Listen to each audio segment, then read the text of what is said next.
Welcome to The Modern Quest for Liberty, a presentation of the Cato University, a project of the Cato Institute. The Modern Quest for Liberty was written by George H. Smith and narrated by Jeff Riggenbach. The quotations are read by David Case, Wanda McCadden, and Julian Lopez Morias. This recording of The Modern Quest for Liberty was produced in 1997 by the Cato Institute, which holds the copyright thereto. Neither this recording nor any portion of it may be reproduced or used for any purpose without prior written authorization from the Cato Institute.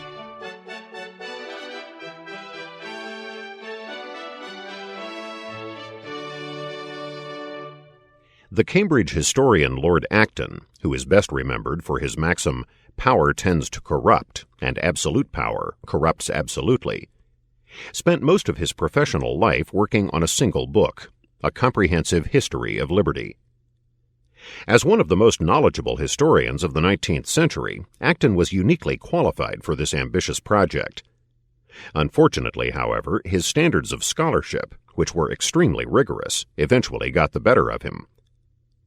Distrustful of secondary accounts, Acton insisted on doing original research in every phase of his history. And since his history spanned over 2,500 years, covered many different countries, and dealt with everything from the history of religion and philosophy to the history of political movements, it became virtually impossible for any one person, however brilliant and industrious, to complete the task that Acton had set for himself. Consequently, his masterpiece was never finished, and Acton's History of Liberty, the work of a lifetime, became known as the greatest book never written. Although Acton never published a book, he did write many articles, and most of these reflected his passionate interest in the history of freedom, religious toleration, and constitutional government. According to Acton, we simply cannot understand the history of Western civilization if we fail to appreciate the perennial conflict between liberty and power. The idea of liberty, he said, is the unity, the only unity of the history of the world, and the one principle of a philosophy of history. Acton detected something unique in Western civilization, a distinctive worldview that sets it apart from other cultures. In this worldview, which took centuries to develop, the individual has been afforded a status greater than any collective entity, such as the state or society. And the individual conscience, especially in religious matters, has been treated as a supreme value that is forever exempt from the incursions of power. Throughout his articles, we see many indications of Acton's primary interest, namely to explain the various factors that have contributed to the rise of freedom in Western civilization. What were the ideological conditions that led so many Western intellectuals to focus their attention on the idea of freedom? And what were the social and political conditions that made it possible to transform the idea of freedom into specific institutions? According to Acton, if we wish to understand the causes of freedom, we must look beneath the surface of recent events to its roots in the intellectual, social, and political history of the Western world. When Thomas Jefferson, John Adams, and others in their tradition referred to history as the lamp of experience, they were expressing an insight with which Acton agreed. There is an important sense in which we can understand past ages better than our own. When Edward Gibbon, for example, wrote his Decline and Fall of the Roman Empire, he was dealing with events that had happened some 1,500 years earlier. Yet this distance of time, though disadvantageous in some respects, enabled Gibbon to view the arc of Roman history from a perspective that would have been impossible for an historian living, say, in 300 A.D., in the heart of Rome itself. Similarly, an historian living a century from now could likely write a better history of 20th century libertarianism than we can at present, even though we are able to experience events as they happen, in a way the future historian cannot. What the future historian will have, and what we presently lack, is an overall perspective on how things will eventually turn out, which libertarian ideas and policies will be able to gain popular support, which libertarian institutions will prove most effective, and so forth. We are simply too close to these things at present to be able to render a final judgment. And unlike the future historian, we cannot know with certainty where our current efforts will take us. This is why modern libertarians, like our 18th century predecessors, must rely on a knowledge of freedom's history for our own lamp of experience. And here we are especially fortunate to have an historian of Acton's caliber to guide us. Two of Acton's essays are especially relevant in this context. The first, The History of Freedom in Antiquity, stresses the intellectual history of freedom, whereas the second, The History of Freedom in Christianity, focuses on the institutional history of freedom. This division of freedom into two parts, ideas and institutions, sets the context for our discussion of modern libertarianism. We shall consider 20th century libertarianism as a system of ideas, as it has been expressed by some leading proponents. And we shall also discuss libertarianism as it has become established in various institutions, such as the Montpellier Society and the Cato Institute. Before moving directly into our presentation of modern libertarianism, we would do well to ponder a few of Acton's incisive observations about the history of freedom. In the first essay we mentioned previously, The History of Freedom in Antiquity, Acton has this to say: At all times, sincere friends of freedom have been rare, and its triumphs have been due to minorities that have prevailed by associating themselves with auxiliaries whose objects often differed from their own, and this association, which is always dangerous, has been sometimes disastrous by giving to opponents just grounds of opposition, and by kindling dispute over the spoils in the hour of success. This brief passage raises a number of interesting issues that we cannot explore here. We cite it to illustrate the principle that even a little knowledge of freedom's history can shed considerable light on its future prospects. Modern libertarians, for example, regard themselves as those sincere friends of freedom who, according to Acton, have always been in the minority. Thus, rather than viewing this minority status as cause for pessimism, Acton points out that this has been the norm throughout history. And, most importantly, he contends that this minority status has not presented an insuperable barrier to the progress of freedom. Of course, history, as they say, is not destiny, so Acton's historical observations don't prove anything one way or the other. But they can suggest new ways of looking at old problems. Immediately after the passage we just quoted, Acton goes on to say, No obstacle has been so constant or so difficult to overcome as uncertainty and confusion touching the nature of true liberty. If hostile interests have wrought much injury, false ideas have wrought still more. And its advance is recorded in the increase of knowledge as much as in the improvement of laws. The history of institutions is often a history of deception and illusions, for their virtue depends on the ideas that produce and on the spirit that preserves them, and the form may remain unaltered when the substance has passed away. As is so typical of Acton's writing, this passage bears the mark of extensive research and reflection, condensing a number of important ideas into just a few lines. Perhaps most important for our purpose is Acton's point about the significance of ideas and their relationship to institutions. Essentially, Acton is saying that political institutions alone cannot be relied upon to preserve freedom, because such institutions have no real substance apart from the ideas that people have about them. A political institution such as the American presidency may retain the same external characteristics through time. Officially, for example, the office of president had the same powers during the latter half of the 19th century, when Acton was writing, that it had during the Washington administration. But, as Acton goes on to argue, the reality of power is often far different from what it appears to be on paper.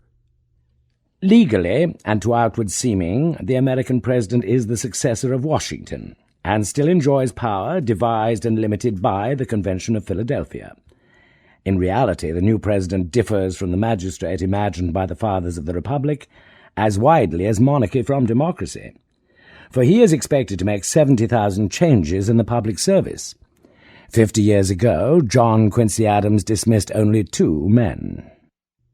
It is interesting to note that a similar point had been made many years earlier by James Madison about the separation of powers in the federal government. This celebrated system of checks and balances was supposed to pit each branch of the government against the other 2, which in turn was supposed to inhibit the pursuit of power by the members of each branch, and thereby restrain the growth of centralized government. But some years after the Constitution had become the law of the land, Madison, who is often hailed as the father of that document, had serious second thoughts about the effectiveness of this system. Indeed, Madison now characterized the separation of powers, as specified in the Constitution, as nothing more than a parchment barrier, those are his words, a parchment barrier, to the growth of the federal government. In other words, the idea of checks and balances looked good on paper, but that was about all.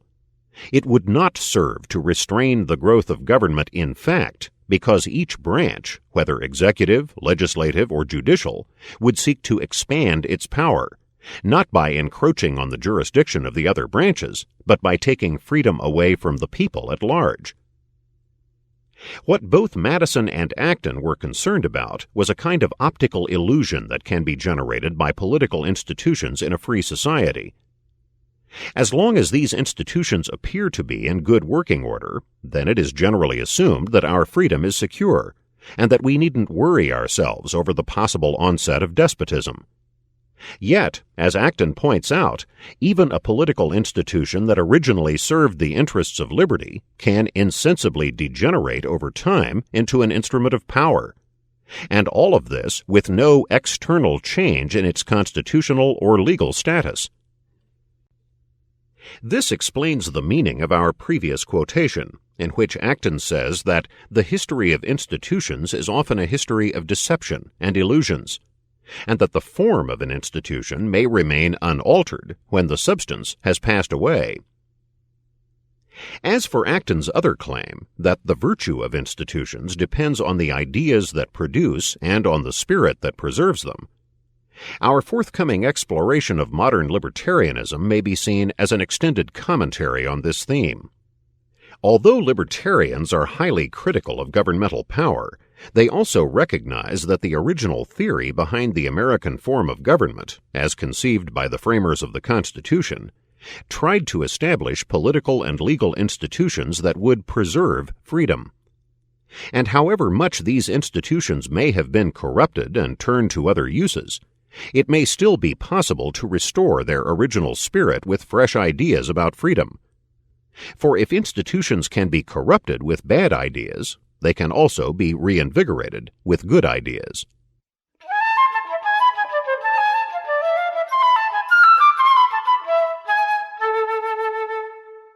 This presentation is a survey of modern libertarian thought, and like all historical accounts, it is necessarily selective. The amount of libertarian literature, especially that published since the 1940s, is enormous, especially if we consider, in addition to books, magazine and journal articles, newspaper columns, and policy studies. It would take far more time than we have here to discuss even the major libertarian thinkers, much less the minor ones. In addition, libertarians hail from different intellectual, cultural, and religious backgrounds, which has led to lively debates and discussions among libertarians themselves on some issues. But if there is diversity among libertarians, there is also unity in that diversity. Libertarians, whatever their differences, agree that individual freedom is the supreme political value, the standard by which all political measures and policies should be judged. In his recent book, Libertarianism, a Primer, David Bose, executive vice president of the Cato Institute, summarizes the basic philosophy of libertarianism as follows. Libertarianism is the view that each person has the right to live his own life in any way he chooses, so long as he respects the equal rights of others. Libertarians defend each person's right to life, liberty, and property, rights that people possess naturally before governments are created. In the libertarian view, all human relationships should be voluntary. The only actions that should be forbidden by law are those that involve the initiation of force against those who have not themselves used force. Actions like murder, rape, robbery, kidnapping, and fraud. The economist and libertarian theorist Murray Rothbard has called this the Nonaggression Axiom.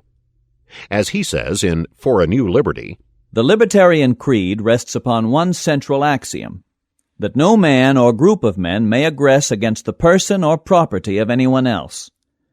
This may be called the Nonaggression Axiom. Aggression is defined as the initiation of the use or threat of physical violence against anyone else. Rothbard's use of the term axiom is a bit unusual, so we should explain what he means by it.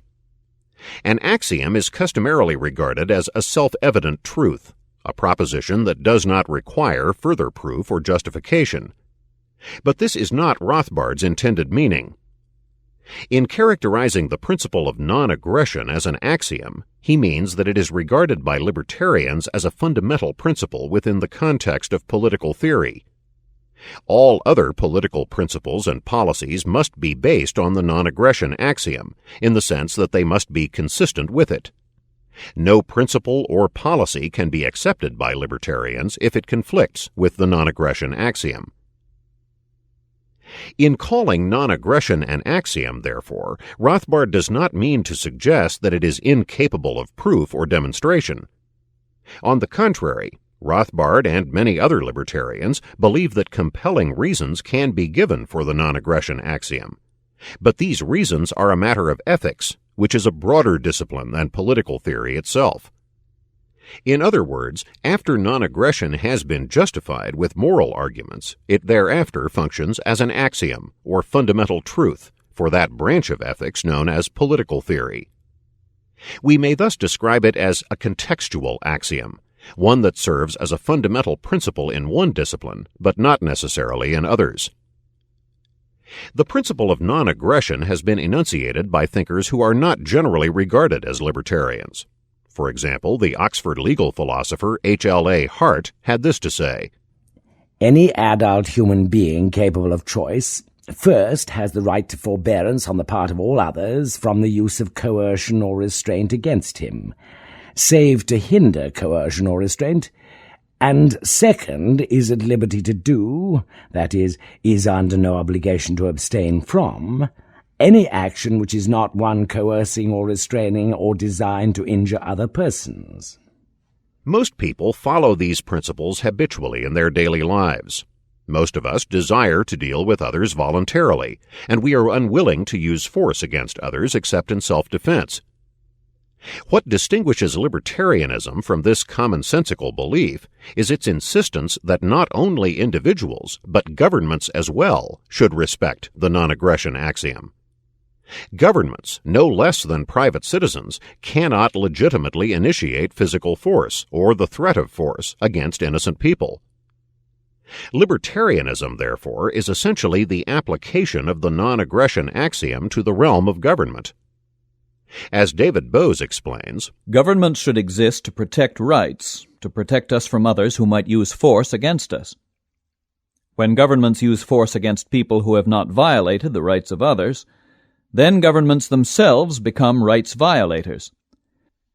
Thus, libertarians condemn such government actions as censorship, the draft, price controls, confiscation of property, and regulation of our personal and economic lives. This stress on both civil and economic freedom is a distinctive characteristic of libertarianism that sets it apart from more conventional political attitudes. Ultimately, according to libertarianism, no significant line can be drawn between civil and economic liberties.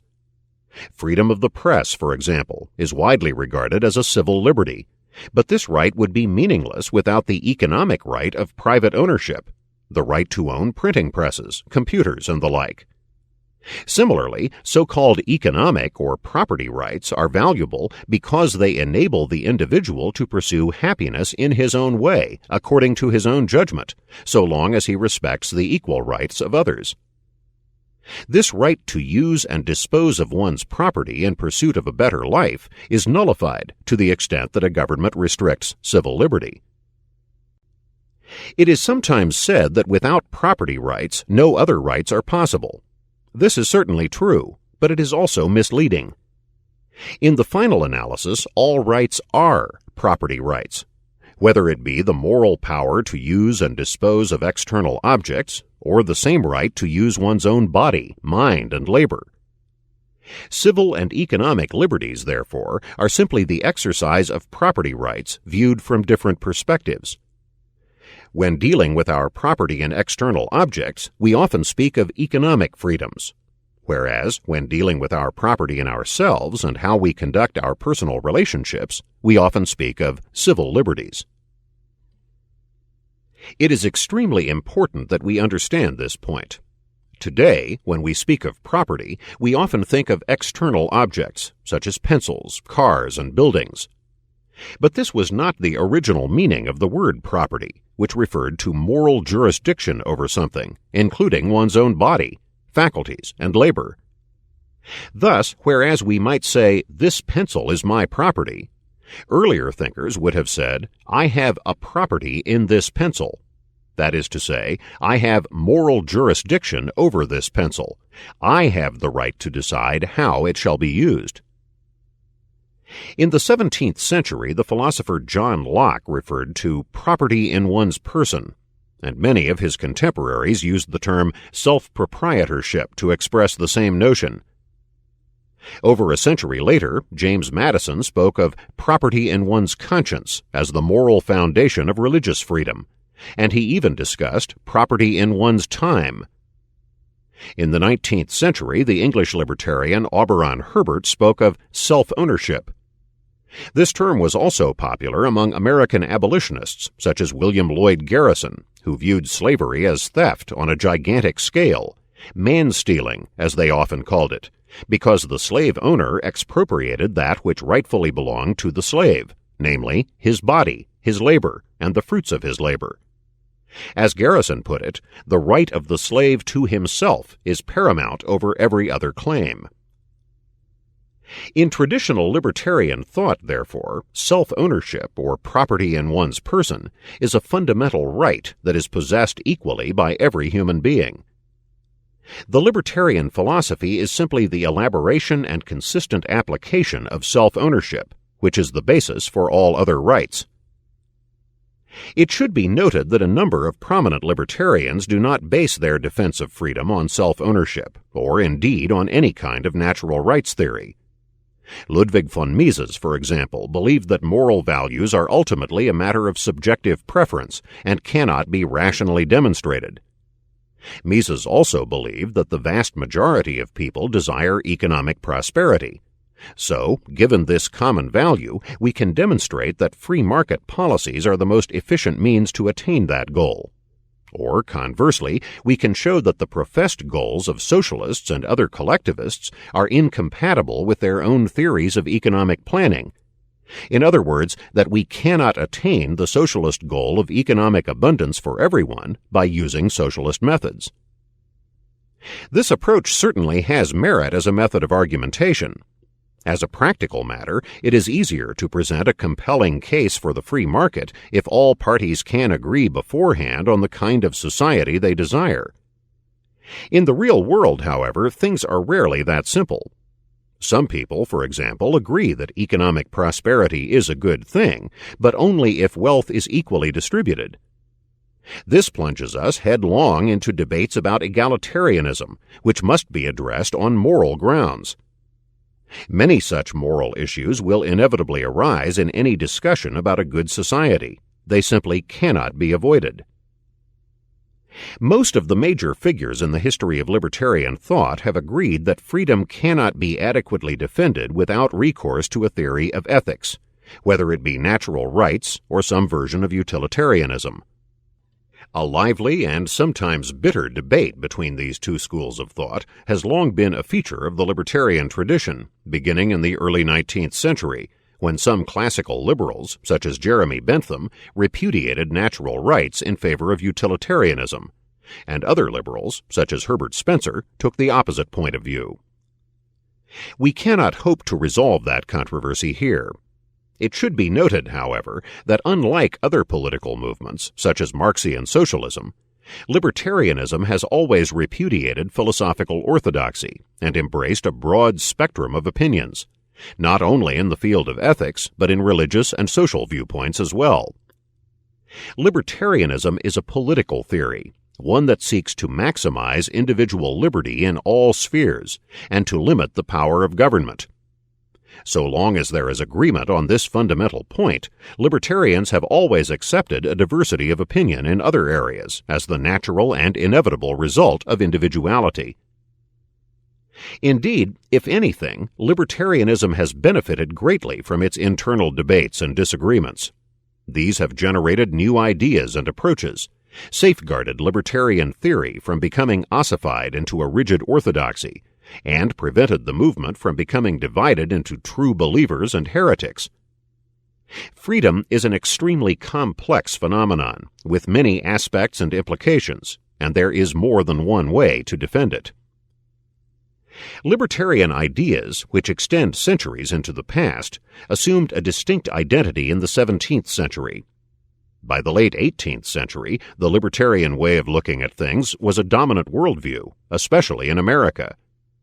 The American Revolution was based on a philosophy that was essentially libertarian, as is recognized by those historians such as Bernard Bailyn, who now use the word libertarian to describe the thinking of that period. The historical roots of modern libertarianism are stressed by David Bowes in his superb book, Libertarianism, a Primer, from which we quoted earlier. Bowes gives the reader a sense of continuity and tradition by demonstrating that libertarianism sprang from the combined efforts of many minds who were working for the common goal of a free society. It may be true that modern libertarians have systematized their ideas more than some of their predecessors, and it is certainly true that they have made substantial improvements in libertarian theory, especially in the fields of economics and social theory. But these improvements would have been impossible without a previous tradition that took centuries to develop.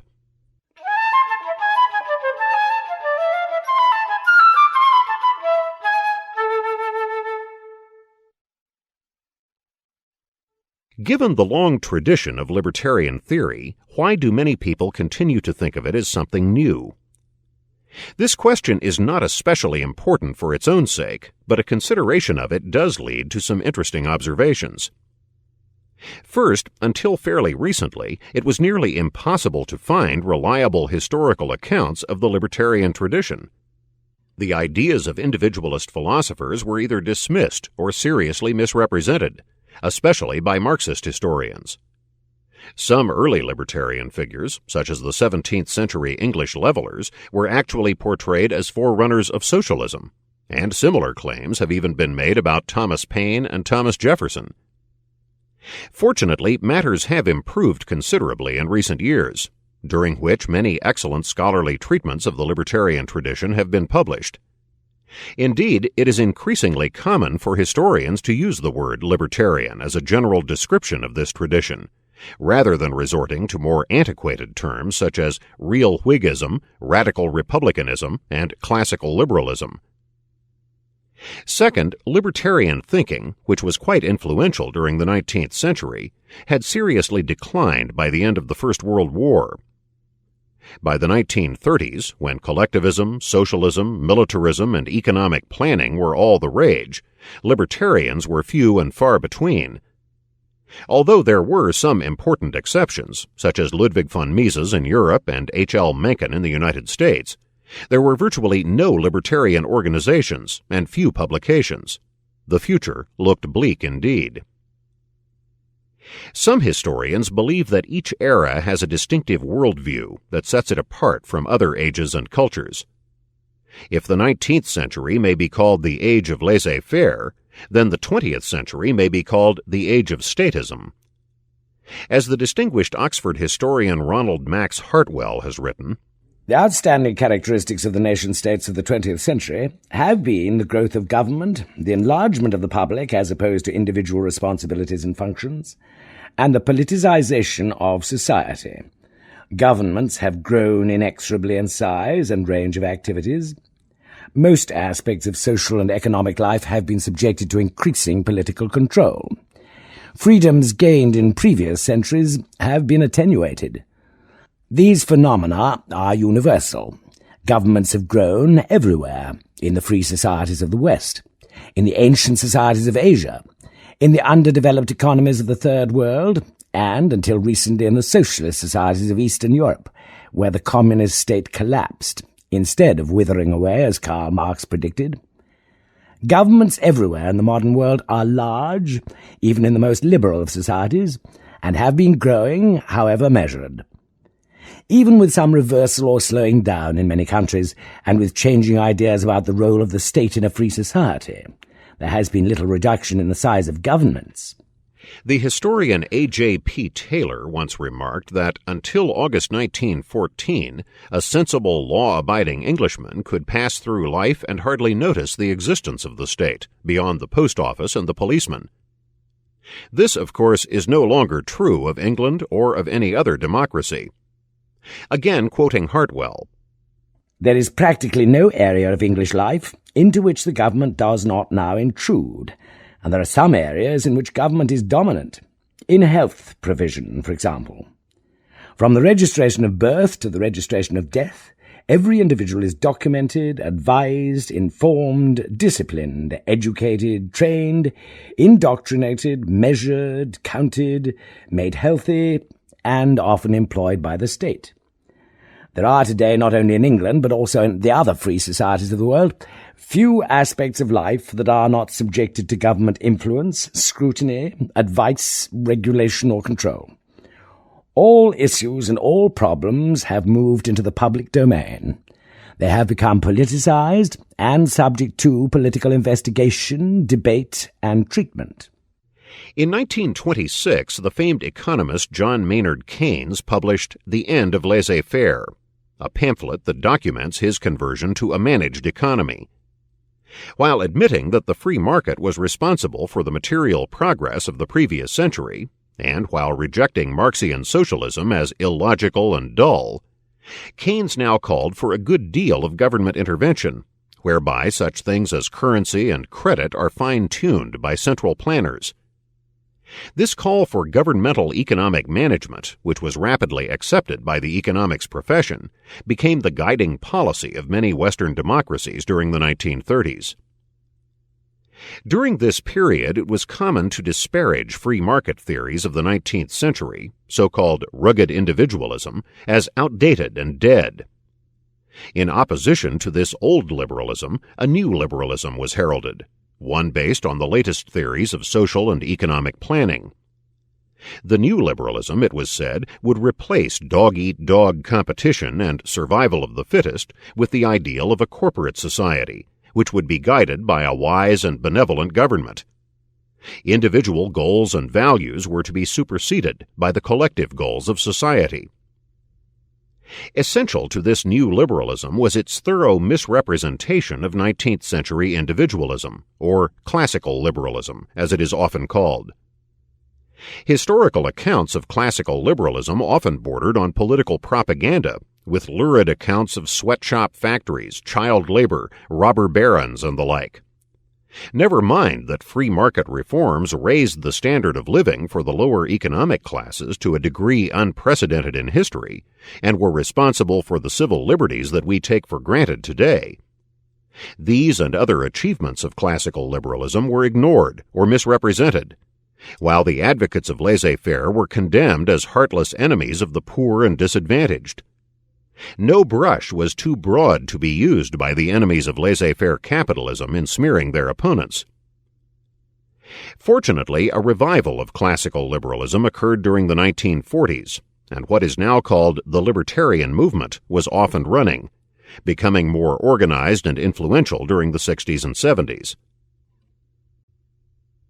Later, we shall discuss some key elements in this revival, such as the founding of the Montpellier Society in 1947. We mention this point now because what was in fact a renaissance and consolidation of libertarianism is sometimes viewed, mistakenly, as its origin. This has led some people to view libertarianism as a recent vintage, whereas in fact it is old wine in a new bottle. This reference to classical liberalism brings up another reason why libertarianism has been perceived as newly created, as if it sprang full-blown from the head of Ayn Rand or Murray Rothbard. To the extent that modern libertarianism has an immediate predecessor, it is 19th century classical liberalism, especially as defended by its more radical proponents, such as Herbert Spencer. Of course, during the 19th century, this was simply called liberalism, not classical liberalism. But today it is necessary to preface liberalism with the adjective classical in order to distinguish it from modern welfare state liberalism, which has little in common with the 19th century version. Nevertheless, some modern libertarians have preferred to hold on to the older label of liberal, fully aware of the confusion this might cause. As the term libertarian has become more widely accepted, it has been used as a virtual synonym for classical liberal. But again, this recent acceptance of the word libertarian has contributed to the illusion that libertarianism itself is new, which it is not. In Capitalism and Freedom, Milton Friedman, winner of the Nobel Prize in Economics, argues that the rightful and proper label for the theory of individual liberty is liberalism.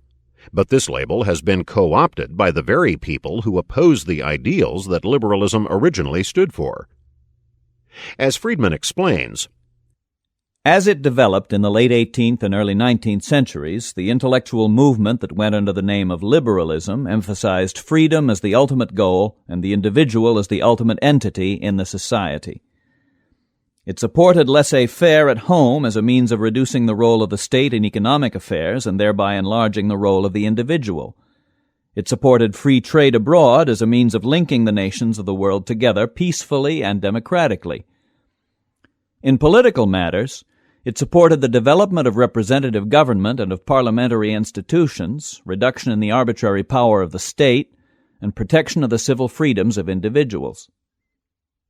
Beginning in the late 19th century, and especially after 1930 in the United States, the term liberalism came to be associated with a very different emphasis, particularly in economic policy.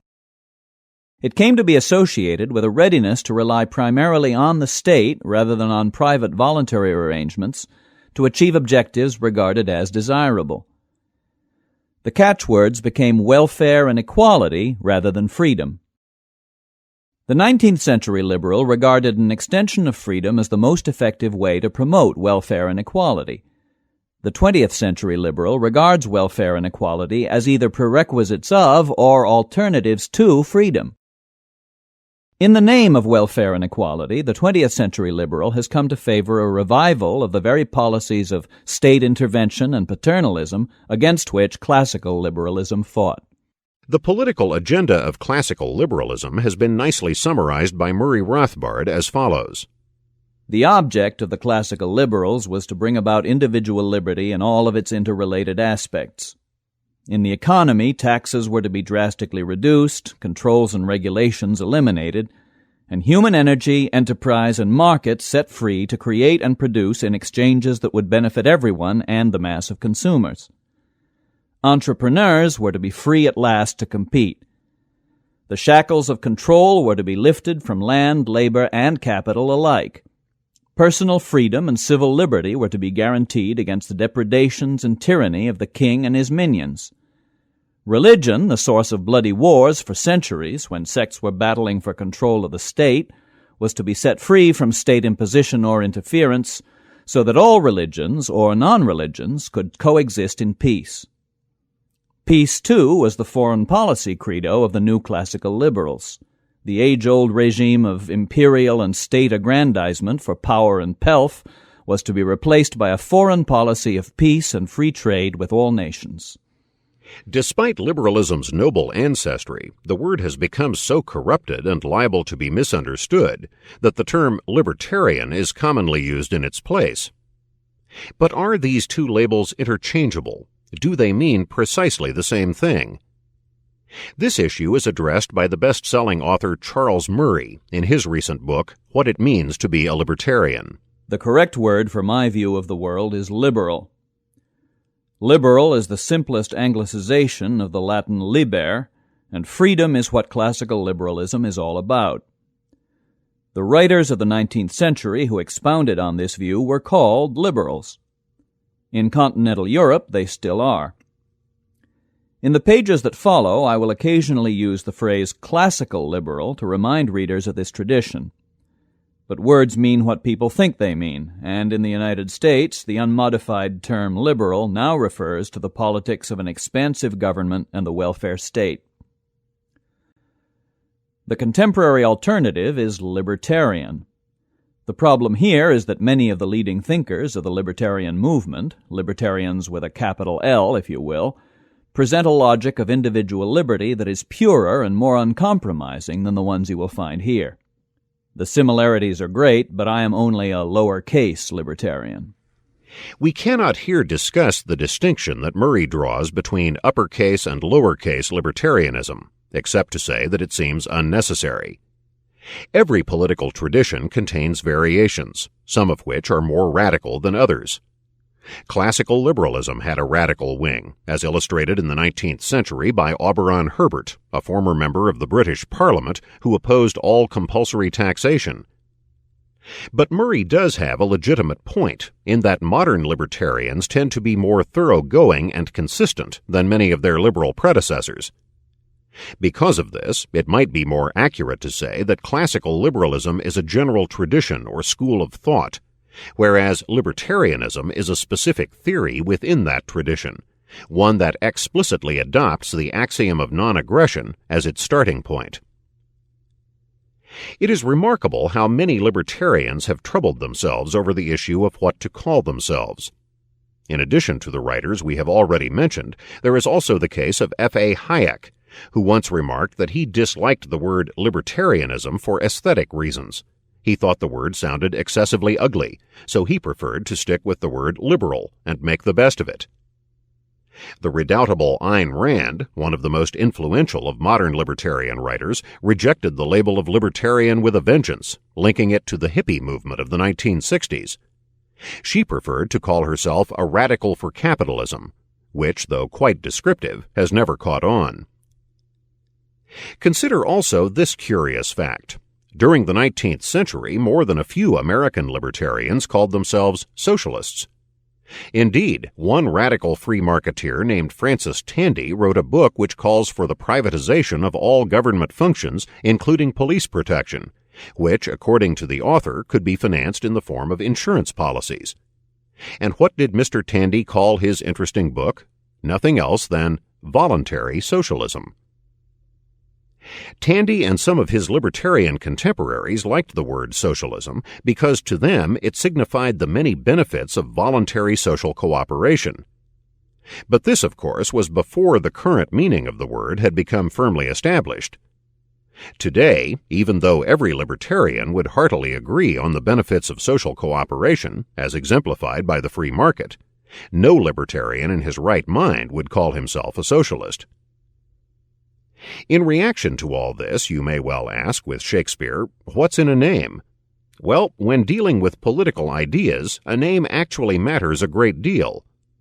A political label is the crystallization of an ideology or value-based belief system.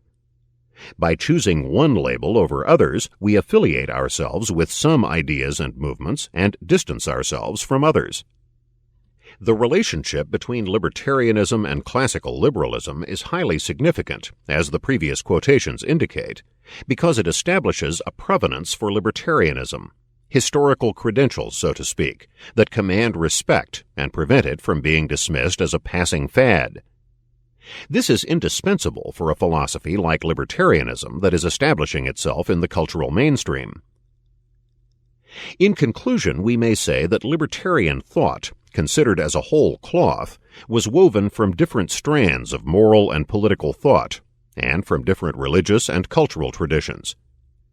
Although the uniquely integrated theory that we associate with modern libertarianism did not clearly emerge until the 17th century, bits and pieces of this ideology can be found in ancient Judaism, in some Greek and Roman philosophers, in various traditions within Christianity, both Catholic and Protestant, and in the more secular thinking of the Renaissance.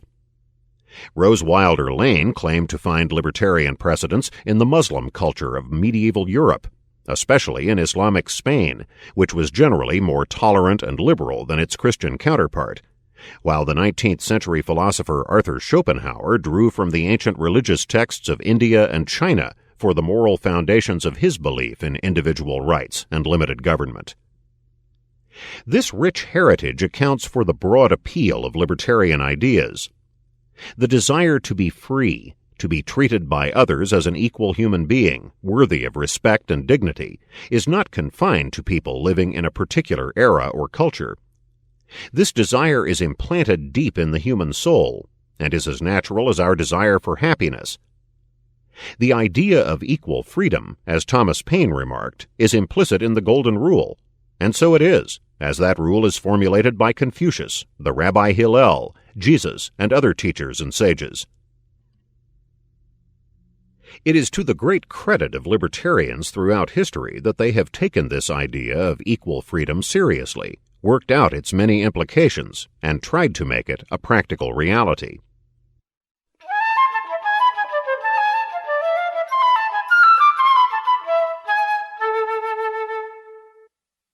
In 1943, during the Second World War, three remarkable women, Isabel Patterson, Rose Wilder Lane, and Ayn Rand, published three remarkable books: The God of the Machine, The Discovery of Freedom, and The Fountainhead.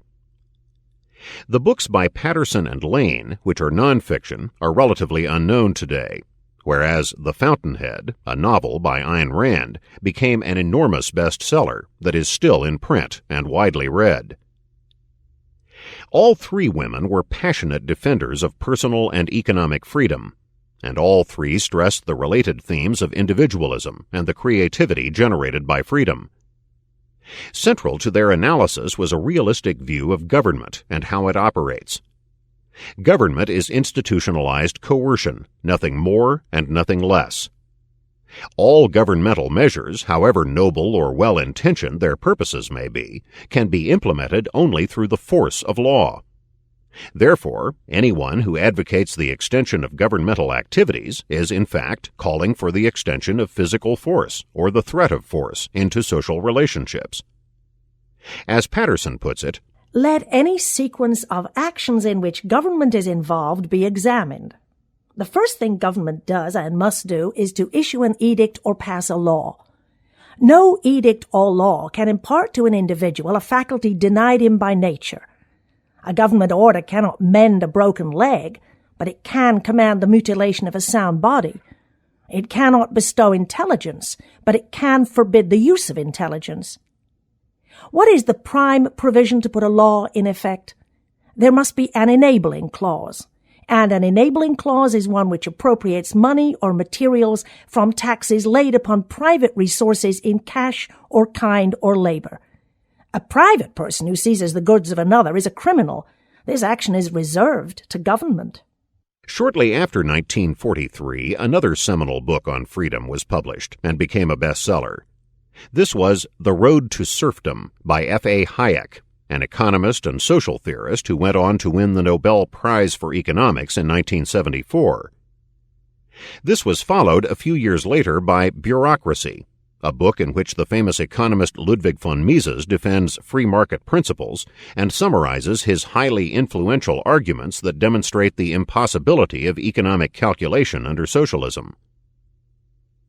Probably the only other year that surpassed this period in the number of important discussions of freedom was 1776, which witnessed the publication of Adam Smith's The Wealth of Nations, Thomas Paine's Common Sense, Thomas Jefferson's Declaration of Independence, Jeremy Bentham's A Fragment on Government, and the first volume of Edward Gibbon's The Decline and Fall of the Roman Empire. This clustering effect, in which many books with similar themes are published within a brief span of time, may or may not be difficult to explain. Libertarian works were not unusual during the 1770s. Many dozens were published, often in the form of pamphlets. The reasons for this are fairly clear. This was the decade of American resistance and revolution against the British government, a cause that prompted not only American writers, but also British, French, and other Europeans to examine the case for liberty in considerable detail. These discussions did not occur in a vacuum, or spring up all of a sudden from the heads of Jefferson, Paine, and similar thinkers. By the time of the American Revolution, the themes of natural rights, social contract, and limited government had been thoroughly analyzed and defended by many philosophers and statesmen. We may say, therefore, that the productions of 1776 were the culmination, and in some cases the systematization, of a long and continuous libertarian tradition. The situation in 1943 was far different, which brings us to an interesting question. Why did the era of World War II experience a revival of interest in free market and other libertarian ideas? This was a time, after all, when capitalism was akin to a four-letter word. Anyone who dared advocate a laissez-faire, hands-off approach in economic matters was commonly denounced as an enemy of the poor and disadvantaged, who was woefully ignorant of the latest scientific theories of social and economic planning. If the writers of 1776 were adding links to a long chain of ideas, the writers of 1943 were confronted with the more difficult task of forging new links for a broken chain. They were attempting to restore or reinvigorate a tradition of liberty that had virtually disappeared decades earlier. Socialism and fascism were all the rage among European intellectuals, while most of their American counterparts looked forward to implementing their own plans of a centrally controlled economy, as exemplified in Roosevelt's New Deal. One obvious reason for the emergence of the new individualism was the specter of totalitarian governments in Germany, Japan, Italy, the Soviet Union, and elsewhere. The theories of fascism, National Socialism, more popularly known as Nazism, communism, and of other statist ideologies provoked widespread reflection on the moral, political, and economic foundations of a free society. But many Western intellectuals claimed to defend freedom on socialist principles, or they pointed to the mixed economy of Western democracies as the ideal blend of personal freedom and the public good. Relatively few intellectuals had kind words for the minimal government and private property of laissez-faire capitalism, which was widely condemned as old-fashioned, unfeeling, and even immoral. However much left-leaning intellectuals claimed to hate fascism, they could not bring themselves to say anything good about capitalism. Indeed, many of them praised Soviet communism, contrasting it with the brutality and injustice of fascism, and they openly praised Stalin, the wartime enemy of Hitler. When eyewitness accounts about Stalin's atrocities filtered into the West, these were commonly dismissed as anti-Soviet propaganda. Today, when we know that Stalin exceeded even Hitler in the number of millions that he brought to slaughter, it may be difficult to understand how so many prominent intellectuals could blink and look away. But blink they did, looking the other way at what they claimed were the high moral ideals of socialism. The key here was the relationship between socialism on the one hand and fascism on the other hand. Were these systems based on different principles, or were they simply manifestations of the same principle? While many intellectuals insisted on their essential difference, the new individualists argued that socialism and fascism are fundamentally identical, in that both are based on the same principles. Each is a species of statism, a political economic system in which the state exercises virtually unlimited control over the individual in the name of a collective entity, whether it be the race, the nation, or the proletariat. The fact that in socialism the means of production are owned directly by the state, whereas in fascism many industries are nominally under private ownership but must in fact obey state decrees, this, said the new individualists, is a distinction without a difference. Indeed, this was pointed out by some libertarian writers even before the Second World War. A good example is Rudolf Rocker, a brilliant historian and social philosopher who fled Germany shortly after Hitler had come to power. In Nationalism and Culture, which was completed in 1933, Rocker perceptively noted the fundamental similarity between fascism and communism. Quoting Rocker, Today we deal only with secondary differences.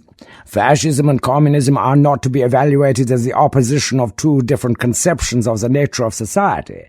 They are merely two different forms of the same effort and operate to the same end. Rocker's concerns were shared by F.A. Hayek. In The Road to Serfdom, Hayek called attention to the common ideological roots of fascism and socialism. The various kinds of collectivism, communism, fascism, etc. differ among themselves in the nature of the goal toward which they want to direct the efforts of society, but they all differ from liberalism and individualism in wanting to organize the whole of society and all its resources for this unitary end, and in refusing to recognize autonomous spheres in which the ends of individuals are supreme. In short, they are totalitarian in the true sense of this new word, which we have adopted to describe the unexpected but nevertheless inseparable manifestations of what in theory we call collectivism. Hayek issued a stark and chilling prophecy. If the status trends of Western democracies were not reversed, then they too, like Germany and the Soviet Union, would eventually end up in the slavery of totalitarianism. We have progressively abandoned that freedom in economic affairs, without which personal and political freedom has never existed in the past. Although we had been warned by some of the greatest political thinkers of the 19th century, by de Tocqueville and Lord Acton, that socialism means slavery, we have steadily moved in the direction of socialism.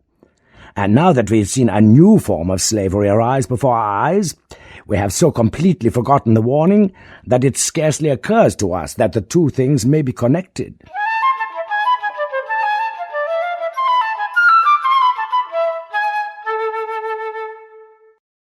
Despite the popular rage for economic planning during the 1930s, there still remained pockets of free market liberals who rejected not only socialism and fascism, but also the entire theory of central planning.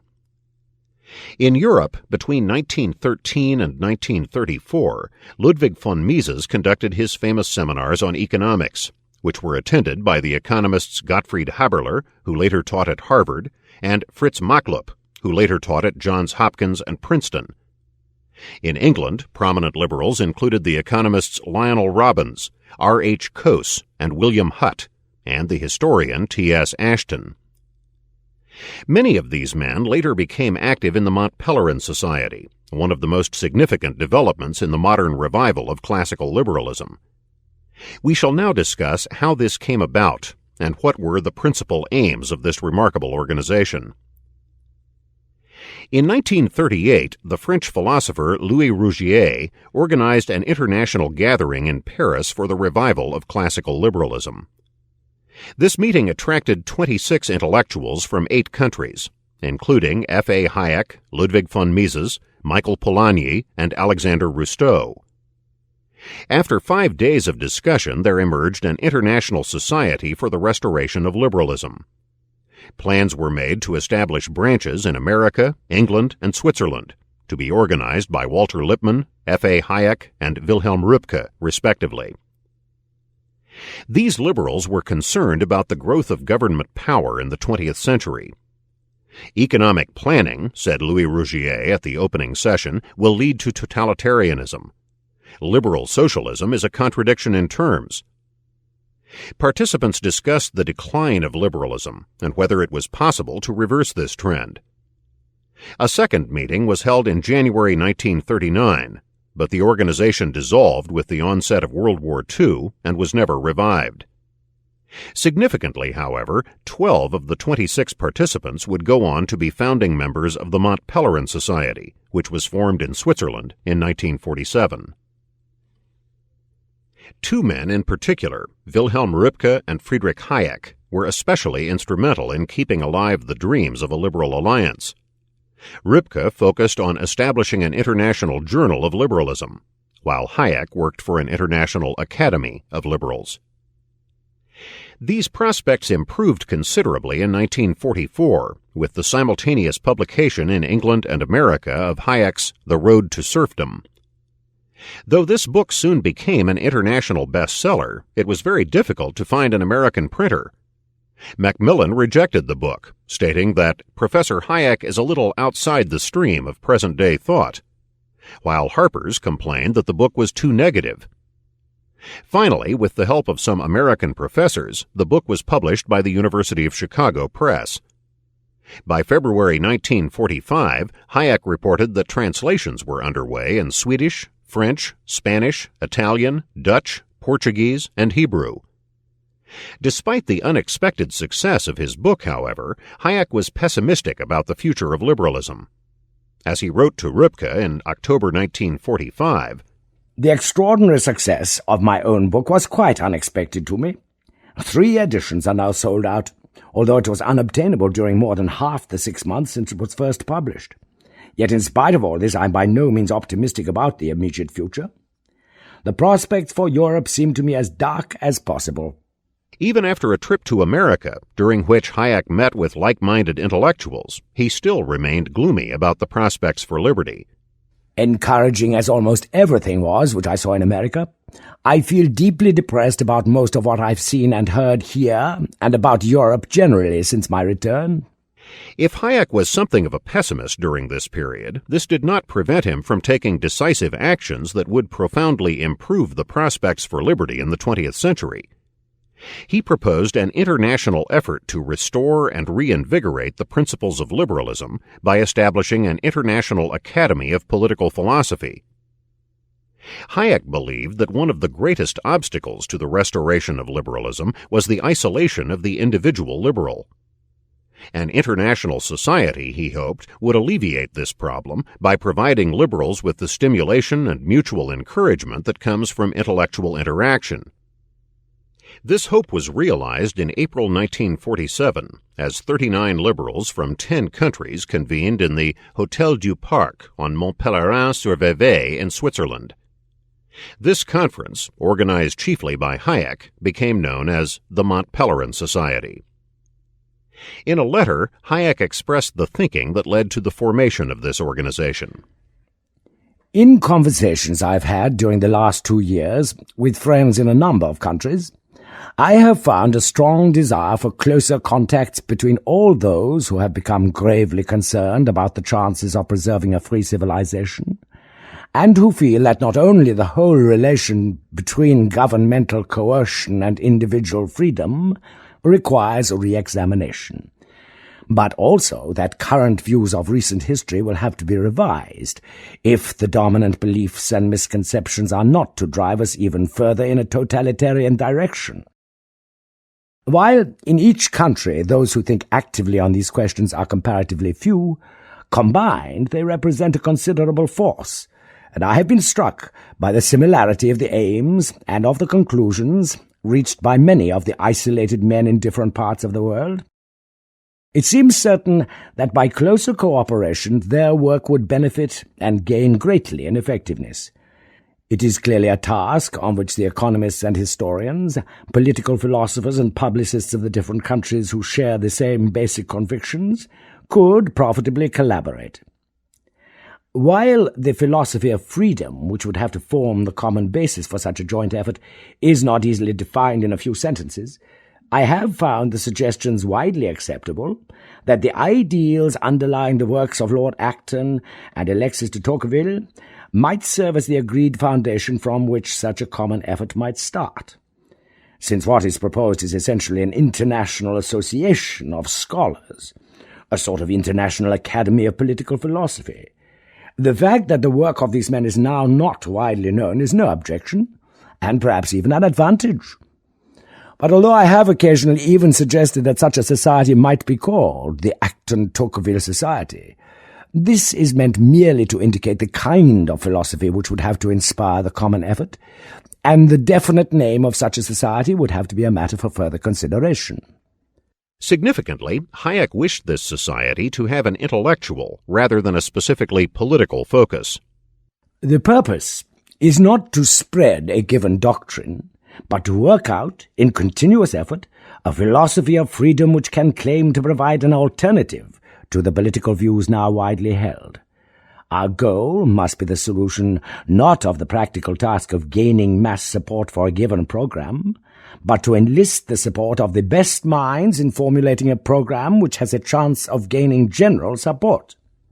Of the 39 participants at the original meeting, 17 came from the United States, with others from England, France, Switzerland, Italy, Germany, Norway, Denmark, Belgium, and Sweden.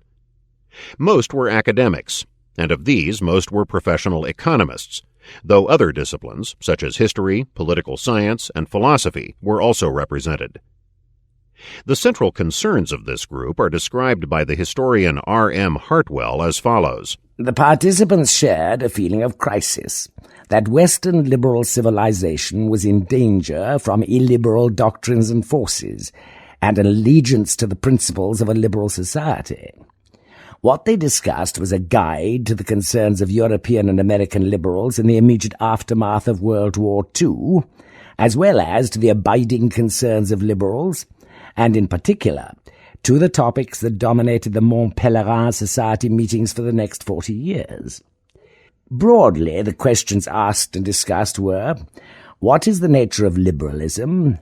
What are its principles? Why has it declined? Should it be changed? How can it be made more popular?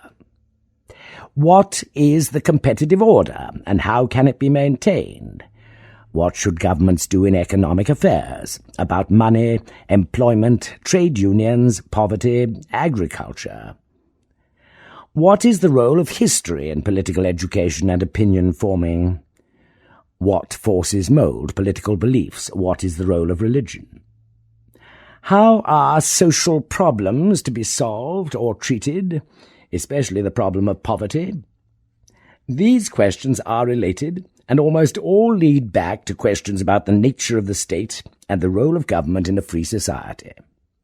If we are to appreciate the significance of the Montpellier meeting and the reasons for Hayek's pessimism, we must keep in mind the intellectual and political atmosphere in 1947. During two massively destructive wars, the victorious democracies had instituted centralized wartime economies, a lesson that was not lost on socialists and others who favored economic planning. After the First World War, for example, the Fabian socialists in Britain, though no friends to war as such, noted that war had accelerated the nationalization of industry at a pace that was impossible in peacetime, and they looked for what William James called the moral equivalent of war, a great crusade that would subordinate individual desires and plans to an overarching social goal. War, as the philosopher John Dewey remarked, has revealed the possibilities of intelligent administration, and the latest economic theories, especially those of Keynes, promised scientific techniques for fine-tuning the economy through central planning. Moreover, communism had emerged victorious throughout many other countries, and even critics of Stalinism often had high hopes for their versions of a socialist utopia. Whatever their positive programs, however, the vast majority of intellectuals agreed that laissez-faire capitalism was dead, theoretically and practically, and deserved to remain so. Historical studies proliferated that purported to show the harmful effects of 19th-century capitalism on the working classes, and popular accounts of rapacious robber barons abounded in popular literature, and that the Great Depression had been caused by an unfettered market, thereby demonstrating the need for government planning, seemed so obvious to many as to be beyond question or argument. Hayek was keenly aware that historical beliefs like this, whether fact or fiction, play a crucial role in forming economic and political beliefs. Again and again he stressed the need for revising the historical mythology about the effects of capitalism and the free market on the economic underclass, since it is as a cure for poverty that government intervention is most commonly justified. Indeed, in a preliminary outline of topics to be discussed at the first Montpellier meeting, Hayek listed modern historiography and political education as one of 5 subjects. This concern manifested itself during the 4th meeting of the Montpellier Society, held in September 1951, which included papers on the treatment of capitalism by the historians.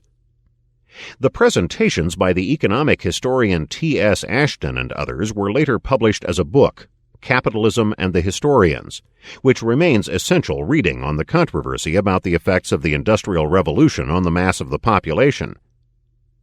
Capitalism, according to these historians, had eliminated much of the dire poverty that had plagued mankind for centuries, and such poverty as remained was often caused not by the free market, but by short-sighted government intervention. A similar kind of revisionism, which refuted the common myth that the Great Depression was caused by an unhampered market, was later undertaken by Milton Friedman, a longtime member of the Montpellier Society, in his book A Monetary History of the United States, 1867 to 1960, and by Murray Rothbard in his book America's Great Depression. The Statement of Aims of the Montpellier Society criticizes the moral relativism of many contemporary historians, and opts instead for the view of Lord Acton, who upheld liberty as the highest political value. Liberty, in Acton's words, is the only object which benefits all alike, and it requires that every man's free will shall be as unfettered as possible. Acton was also keenly aware of the moral implications of history. A student of history, he said, is a politician with his face turned backwards. In his inaugural lecture on the study of history, delivered at Cambridge University in 1895, Acton stated, I exhort you never to debase the moral currency or to lower the standard of rectitude, but to try others by the final maxim that governs your own lives, and to suffer no man and no cause to escape the undying penalty which history has the power to inflict on wrong. Since Hayek and many other members of the Montpellier Society agreed with the essence of this remark, it is important to understand what Acton is and is not saying. This is not a rejection of what is known as value-free history. It is not a counsel for historians to sacrifice objectivity for their own value judgments and preferences. To a certain extent, of course, the historian cannot avoid the influence of value judgments. All history is selective, and what the historian selects as relevant and important will depend to some degree on his personal values. But neither Acton nor Hayek approved of using history for propaganda purposes. Indeed, it was precisely this kind of corrupted history, which was common among communist and fascist historians, that Hayek deplored. Rather, the point is this. The historian, after reaching conclusions that are as objective as possible, should not refuse to pass moral judgments on his historical subjects and their actions, offering the excuse that different moral standards are appropriate to different historical periods. Acton and Hayek objected to moral relativism, a variety of historicism, as it is sometimes called. Though many contemporary historians would disagree with Acton and Hayek on this point, the belief in universal moral standards, in particular the enduring value of liberty, has been a mainstay of liberal historiography since the Enlightenment. Interestingly, one of the first debates by members of the Montpellier Society was over what to call themselves. Hayek favored the Acton Society, or the Acton-Tocqueville Society, because he thought it was important to focus on a great liberal thinker, whose name, in his words, could serve as a flag under which men who argue could unite. But one economist objected to naming the group after two Catholic knights, fearing this might alienate non-Catholics. When one member suggested the Adam Smith Tocqueville Society, Ludwig von Mises pointed out that Tocqueville had served under Napoleon, and Milton Friedman argued that the society should be named after a principle, not a person. Other candidates included the Protagonist Society, the Periclean Society, an Academy for the Study of the Philosophy of a Free Society, and an Academy for Human Liberties. But Lionel Robbins disliked the word academy, while other members voiced their own objections. Finally, in order to bridge the impasse, it was suggested that the society should simply be named after the location of its first meeting, Montpellier. This was finally agreed to, even though Karl Popper, the famous philosopher of science, complained that the name was meaningless. If nothing else, the name Montpellier Society reflected the diversity of its members. Although there was agreement on fundamental issues, such as the rule of law and constitutional government, there was considerable disagreement on other issues, such as whether the principles of liberalism could be rationally justified, and the degree to which government should intervene in the economy, especially in fiscal matters. Also debated at the first meeting was the relationship between liberalism and Christianity. Hayek, impressed by the Christian opposition to Hitler in Germany, argued for a reconciliation between liberalism and Christianity, whereas Karl Popper maintained that liberalism, which is tolerant, is ultimately incompatible with religion, which he considered intolerant. Since its inception in 1947, the original 39 attendees at Montpellier have grown to around 500. Its members have included 6 Nobel Prize winners in economics: F.A. Hayek, Milton Friedman, George Stigler, James Buchanan, Ronald Coase, and Gary Becker. There was also an impressive list of journalists, including Walter Lippmann, Max Eastman, and Henry Hazlitt. Other members established their own organizations. F.A. Baldy Harper, founder of the Institute for Humane Studies, now at George Mason University in Virginia. Leonard Read, founder of the Foundation for Economic Education in New York. And Sir Anthony Fisher, founder of the Institute of Economic Affairs in London. Had it not been for the efforts of these and other members of the Montpellier Society, modern libertarianism as we know it probably would not exist.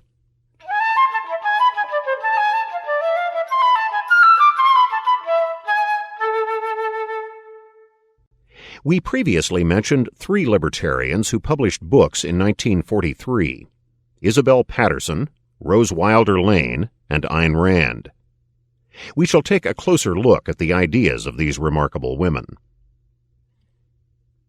In The God of the Machine, a rather eccentric book, the journalist Isabel Patterson argues that government is essentially institutionalized coercion, nothing more and nothing less.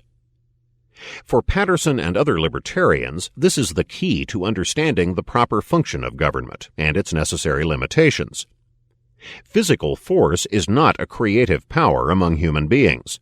So the coercive mechanism called government cannot create or produce anything. It can only inhibit and punish. Government is solely an instrument or mechanism of appropriation, prohibition, compulsion, and extinction. In the nature of things, it can be nothing else and can operate to no other end. Patterson's view of government is virtually identical to that of Thomas Paine and other 18th century Americans, who referred to government as a necessary evil. The power to coerce, that is, to restrain, injure, or punish, is dangerous in all cases, because it is likely to expand beyond its proper limits and be used for unjust purposes. But it is necessary nonetheless if individual rights are to be protected and contracts enforced, both of which are necessary for social cooperation. In this view, government functions as the agent of individuals. It is delegated with specific powers to perform specific functions, and nothing more. When government oversteps its legitimate boundaries, it becomes the enemy of freedom rather than its ally. Government exists for the sake of the individual, not vice versa. Patterson's distrust of governmental power leads her to oppose any kind of state intervention in education. Education should be left to the wholesome competition of the free market, not stifled by the monopolistic power of Leviathan. A tax-supported, compulsory educational system, she says, is the complete model of the totalitarian state. Educational texts are necessarily selective in subject matter, language, and point of view. Where teaching is conducted by private schools, there will be a considerable variation in different schools. The parents must judge what they want their children taught by the curriculum offered. Then each must strive for objective truth. And as there is no public authority to control opinion, adults must be supposed to exercise the final judgment on what they learned in school after they have graduated. Nowhere will there be any inducement to teach the supremacy of the state as a compulsory philosophy. But every politically controlled educational system will inculcate the doctrine of state supremacy sooner or later, whether as the divine right of kings or the will of the people in democracy. Once that doctrine has been accepted, it becomes an almost superhuman task to break the stranglehold of the political power over the life of the citizen. It has had his body, property, and mind in its clutches from infancy. An octopus would sooner release its prey. Patterson's link to classical liberalism is clearly illustrated by her contrasting analysis of two kinds of association: the society of contract and the society of status. These terms, coined by the English legal historian Sir Henry Sumner Maine, were widely used by 19th-century liberals, most notably by Herbert Spencer. Thus, by employing these categories, Patterson was consciously introducing her readers to an important element of classical liberalism. A society of contract, according to Patterson, is based on the principle of individual rights, such as we find in Jefferson's Declaration of Independence. By this concept, all rights belong to the individual. Society consists of individuals in voluntary association. The rights of any person are limited only by the equal rights of another person. Again, this is reminiscent of 19th-century liberalism, as we see in this similar passage from Herbert Spencer. Every man may claim the fullest liberty to exercise his faculties compatible with the possession of like liberty by every other man. Every man has freedom to do all that he wills, provided he infringes not on the equal freedom of any other man. In contrast to the society of contract, which is based on voluntary interaction, there is also the society of status, which Patterson describes as follows. In the society of status, nobody has any rights. The individual is not recognized. A man is defined by his relation to the group and is presumed to exist only by permission. The system of status is privilege and subjection. By the ultimate logic of the society of status, a member of the group who has not committed even a minor offense might be put to death for the good of society. Though Patterson is sometimes depicted as a conservative, her opposition to morals legislation clearly places her in the libertarian camp. In calling for the legalization of prostitution and drugs, Patterson argues that the law should inflict injury on a person only if that person has first injured someone else. She continues, What is called moral legislation must inevitably increase the alleged evil. The only way to prevent prostitution altogether would be to imprison one half of the human race. Aside from this, the law can take a share of the prostitute's earnings with a fine, and thus induce her to earn more and to pay for protection. The drug traffic is made profitable by prohibition and thus increased. The acts forbidden are those by which persons injure only themselves. Hence the law can only injure them further. Here, Patterson is pointing out the unintended consequences of victimless crime laws, which create more incentives to engage in the prohibited activity and thereby make the problem worse. This kind of analysis, which is widely used by libertarians today, again harks back to the pioneers of classical liberalism, and especially to Adam Smith. In The Wealth of Nations, for instance, Smith argues that the percentage of alcoholics is actually higher in countries that restrict the sale of liquor than in countries where it is freely available. The idea of unintended consequences also plays a major role in Chapter 20 of Patterson's book, The Humanitarian with the Guillotine. This brilliant discussion, which has been cited repeatedly by libertarian writers, begins this way. Most of the harm in the world is done by good people and not by accident, lapse, or omission. It is the result of their deliberate actions, long persevered in, which they hold to be motivated by high ideals toward virtuous ends. By humanitarian, Patterson means a person who believes that we have a duty to help those in need, and that this duty should be coercively enforced by law. Patterson believes that helping others is a good thing, provided it is done voluntarily. Indeed, throughout history, the greatest benevolent acts have been done by private organizations, such as churches, rather than by governments. Typically, humanitarians, in Patterson's sense of the term, use the poor in order to keep themselves in power, and this creates a vested political interest in the continuation of poverty. Patterson gives a number of examples to illustrate how the humanitarian, who tries to alleviate misery through coercive laws, only succeeds in making things worse, despite his best intentions. Here is a typical and compelling example. One of the alleged abuses of capitalism was the sweatshop. Immigrants came to America penniless and ignorant of the language and with no skilled trade. They were hired for very low wages, worked long hours in slum surroundings, and were said to be exploited. Yet, mysteriously, in time, they improved their condition. The great majority attained comfort, and some gained wealth. Could the political power have provided lucrative jobs for everyone who wished to come? Of course it could not and cannot. Nevertheless, the good people called in the political power to alleviate the hard lot of these newcomers. What did it do? Its first requirement was that each immigrant should bring with him a certain sum of money. That is to say, it cut off the most needy abroad from their sole hope.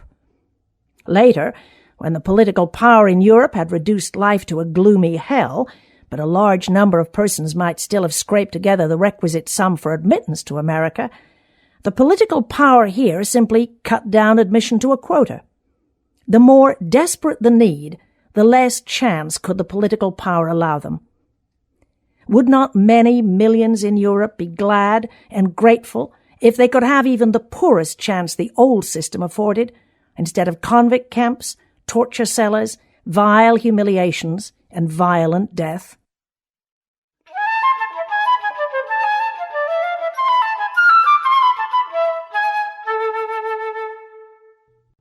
Rose Wilder Lane was the daughter of Laura Ingalls Wilder, the author of a best-selling series of children's books that later became the basis for the popular television series Little House on the Prairie. Lane began her own writing career in San Francisco as a journalist, and shortly after the First World War she traveled on behalf of the Red Cross to Russia, the Balkans, and the Near East. At this time, Lane was a dedicated communist, though she never joined the Communist Party. It was around this time that Lane started writing books. After 2 nonfiction works, she wrote her first novel, Diverging Roads, in 1919, followed a few years later by the first of her popular Ozark novels. It was also during this time that she became acquainted with John Reed, a journalist and a founder of the American Communist Party, whose life was recounted in the movie Reds. Lane, along with Reed, attended early meetings of the American Communist Party, which had to be held in secret because of the notorious Palmer raids. What caused Rose Lane to change her beliefs from communism to libertarianism? The catalyst was not a theoretical treatise or a book of any kind. Indeed, it was not a theoretical argument at all that sparked her doubts about communism, but a conversation with a Russian peasant. It was 1920, shortly after the Bolshevik Revolution, and Lane was visiting a village in Transcaucasian Russia. The villagers were supposed to be dedicated communists, at least officially, and Lane herself was enthusiastic about the new Soviet regime. One villager dissented, however, explaining that he did not like the new government. Lane described the subsequent conversation as follows. His complaint was government interference with village affairs.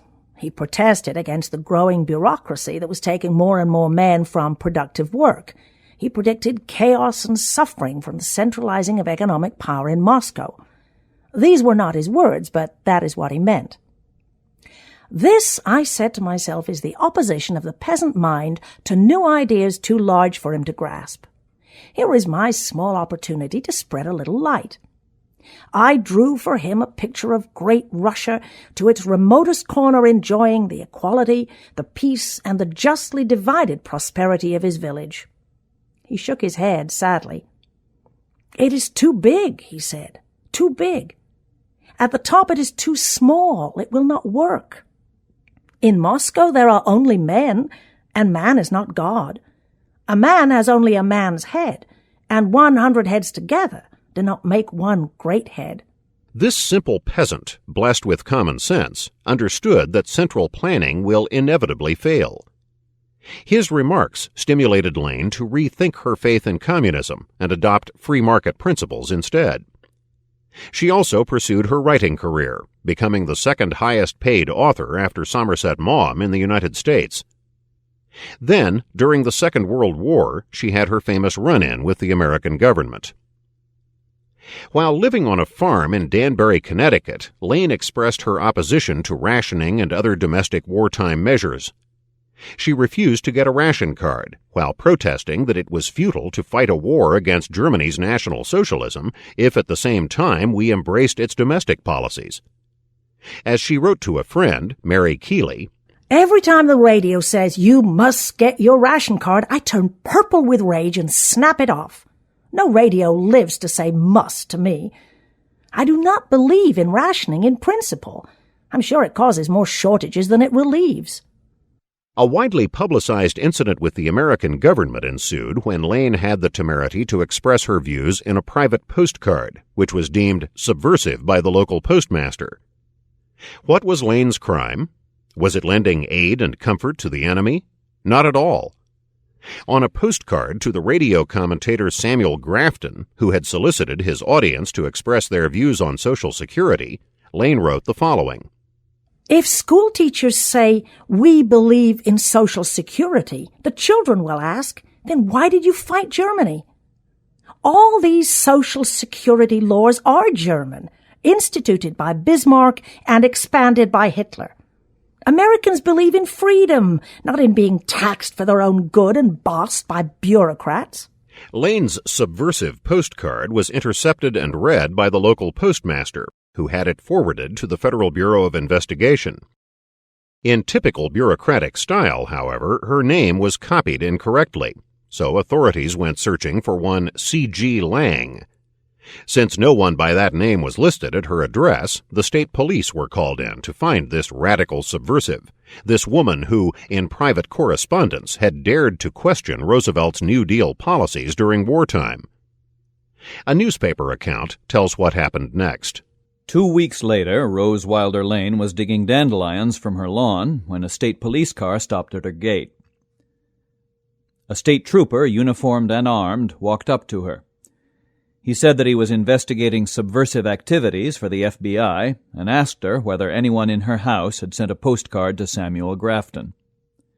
She said that she had sent one.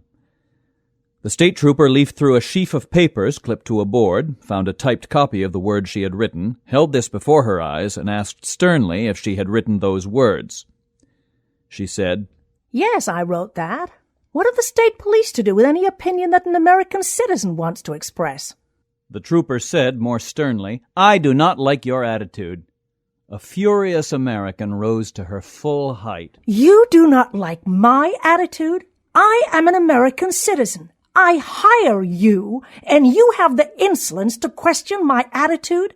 The point is that I don't like your attitude. What is this, the Gestapo?" The young state trooper said hastily, "Oh, no, nothing like that. I was not trying to frighten you." "You know perfectly well that your uniform and your tone would frighten a great many Americans in this neighborhood who remember the police methods in Europe. You know, or you should know, that any investigation of opinions by the American police is outrageous." "Oh, come now," the trooper protested. "At least give me credit for coming to you, instead of going around among your neighbors and gathering gossip about you.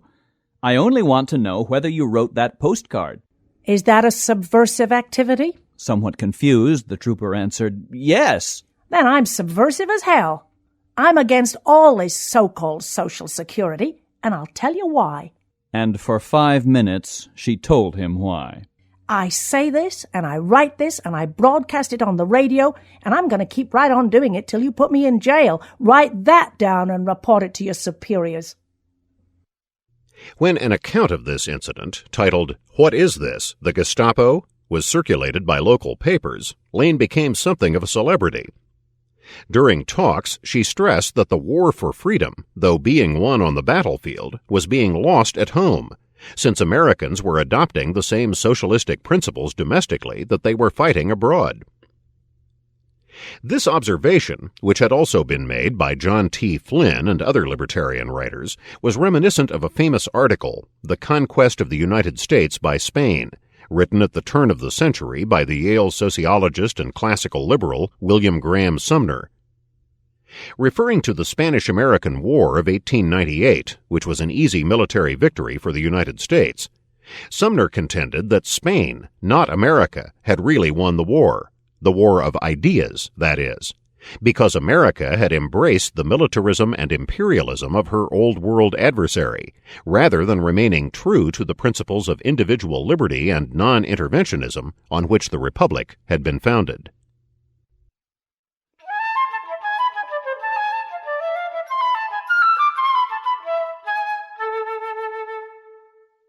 Ayn Rand, a Russian immigrant, cast her first vote as an American citizen for Franklin Delano Roosevelt in 1932. Why? Because, as she explained in an interview, Roosevelt had promised to fight for the repeal of prohibition. Prohibition was the political issue that aroused me. I knew that this was a complete breach of individual rights, a collectivist, mystical issue serving the interest of the worst kind of pressure groups, created by a small religious and Bible-Belt minority. What shocked me was the hypocrisy with which the issue was handled by the Republicans. You know, the attitude of something can be said for both sides. The Democrats came out with an uncompromising, absolute stand against prohibition. The Democratic Party platform of 1932 called for a balanced budget, attacked extravagant spending by the Republicans, and promised to abolish unnecessary government bureaus and commissions. During a campaign speech, Roosevelt criticized Herbert Hoover for not reducing the expense of government, and promised, as he put it, a saving of not less than 25%. Roosevelt continued, I accuse the present administration of President Hoover of being the greatest spending administration in peacetime in all our history. On my part, I ask you very simply to assign to me the task of reducing the annual operating expenses of your national government. During this time of economic depression, Roosevelt noted that governmental spending projects were at best stopgap measures that could not ultimately solve the problem of unemployment. In addition, Roosevelt expressed his opposition to the principle of government welfare. I am opposed to any form of dole. I do not believe that the state has any right merely to hand out money. Of course, what Roosevelt promised to do and what he actually did turned out to be two different things. By the mid-30s, it had become apparent to Ayn Rand, and to many others, that Roosevelt favored an expansive role for government, one that was virtually indistinguishable from the principles of socialism. As Rand put it, it had become really apparent that Roosevelt was a collectivist, that he was moving toward a socialist program. Some of his brain trust were making speeches that were out-and-out communist. I was violently indignant. Ayn Rand watched in stunned disbelief as many American intellectuals praised Soviet communism as a noble experiment. She had escaped the oppression and poverty of communist Russia, coming to America in the hope of finding not only a free country, but also fellow intellectuals who understood and appreciated the value of individual rights, limited government, and a free economy. Sorely disappointed by this lack of intellectual leadership, Rand decided to become politically active. In 1940, she took time off from writing The Fountainhead and went to work, full-time and without pay, for the presidential campaign of Wendell Willkie, who was, she believed, an outspoken and courageous defender of free enterprise. Again, her initial optimism soon faded, as she watched Willkie compromise on one issue after another. Willkie began uttering such a mishmash of compromises that his popularity, he had the enthusiastic support of millions in the beginning, began to fall, and he never recovered. The torture for me was that each of Willkie's major speeches would defeat whatever good the other campaigners were doing. Each was a worse disappointment than the preceding. The issue was capitalism versus the New Deal, and by abandoning his moral stand for capitalism, Willkie was the guiltiest man of any for destroying America, more guilty than Roosevelt, who was only the creature of his time riding the current. But Willkie had a chance single-handedly to stop, or at least delay the disaster. It was horrible. Rand's disillusionment was confirmed several weeks after Roosevelt's landslide victory, when she met Willkie at a party attended by conservatives. I approached him very timidly. I didn't quite know how to speak to people like that, nor what was understood between us. And I asked naively, "Can you tell me why Prior to the campaign, you were writing about individualism constantly, but you never mentioned it during the campaign." He looked at me in a completely unfocused manner. I could tell that the eyes were not seeing me, and said, "Individualism? Well, I'm for it," and walked off. This was a memorable moment for me. It was a horrible shock of disgust. This reaction to a leading conservative politician, Rand's horrible shock of disgust, soon became her reaction to other American conservatives as well. In some respects, Rand disliked conservatives, despite their free market sympathies, even more than she disliked modern liberals of the Roosevelt school. She felt that conservatives at least understood free market principles, but then failed to defend them consistently. This kind of half-hearted approach, she believed, did more to destroy those principles than did outright opposition. In her 1962 essay, Conservatism, an Obituary, Rand launched an all-out polemical assault on the American conservative movement. Conservatives, like modern liberals, claim to be supporters of freedom, but neither group is willing to defend the fundamental principles of freedom or to apply them consistently. Capitalism, Rand argues, is perishing for lack of a moral base and of a full philosophical defense. Conservatives say they want to conserve the American way of life, but they fail to offer a consistent and comprehensive defense of America's free market capitalistic system. Capitalism can be justified only by defending a man's right to live for his own sake, to pursue happiness in his own way, so long as he respects the equal rights of others. But conservatives, rather than defend the morality of rational self-interest, typically defend the ethics of altruism or self-sacrifice instead. Capitalism is what the conservatives dare not advocate or defend. They are paralyzed by the profound conflict and the moral code which dominates our culture, the morality of altruism. Altruism holds that man has no right to exist for his own sake, that service to others is the only justification of his existence, and that self-sacrifice is his highest moral duty, virtue, and value. Capitalism and altruism are incompatible. They are philosophical opposites. They cannot coexist in the same man or in the same society. The conflict between capitalism and altruism has been undercutting America from her start, and today has reached its climax. This opposition to altruism is a fundamental theme in Rand's writing, both fiction and nonfiction.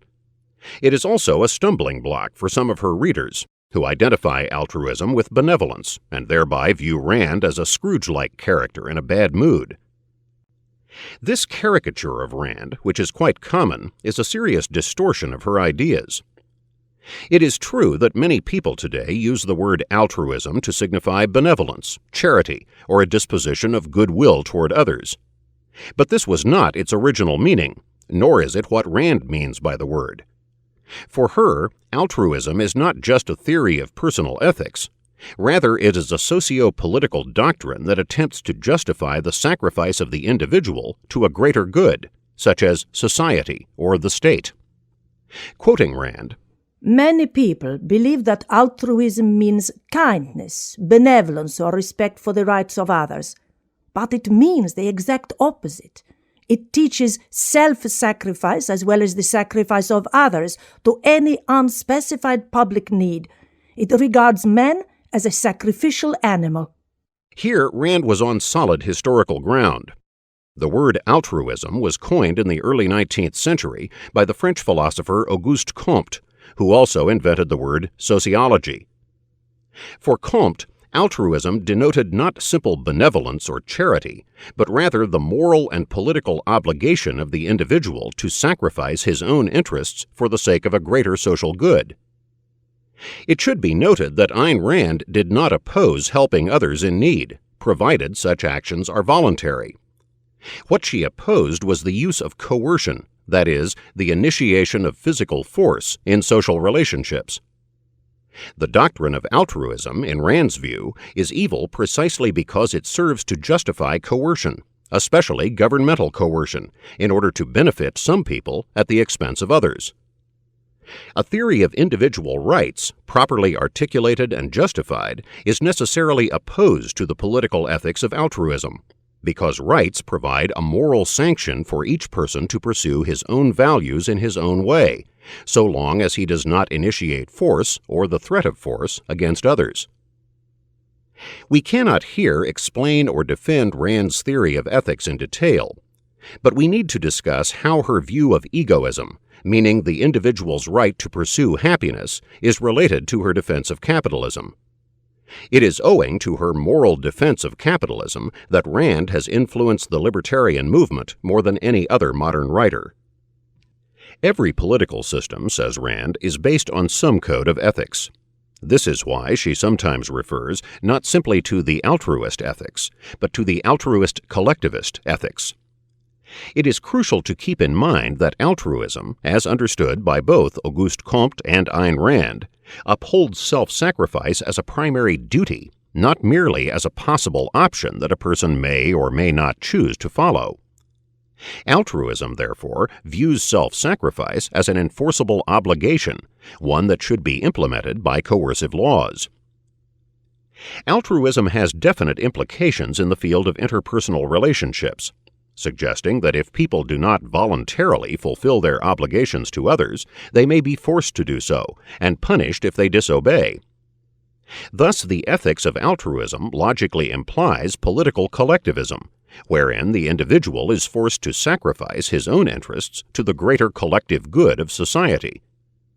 In such a scheme, of course, the political rulers claim to speak on behalf of society, and they sanction their coercive decrees by appealing to the moral duty of self-sacrifice.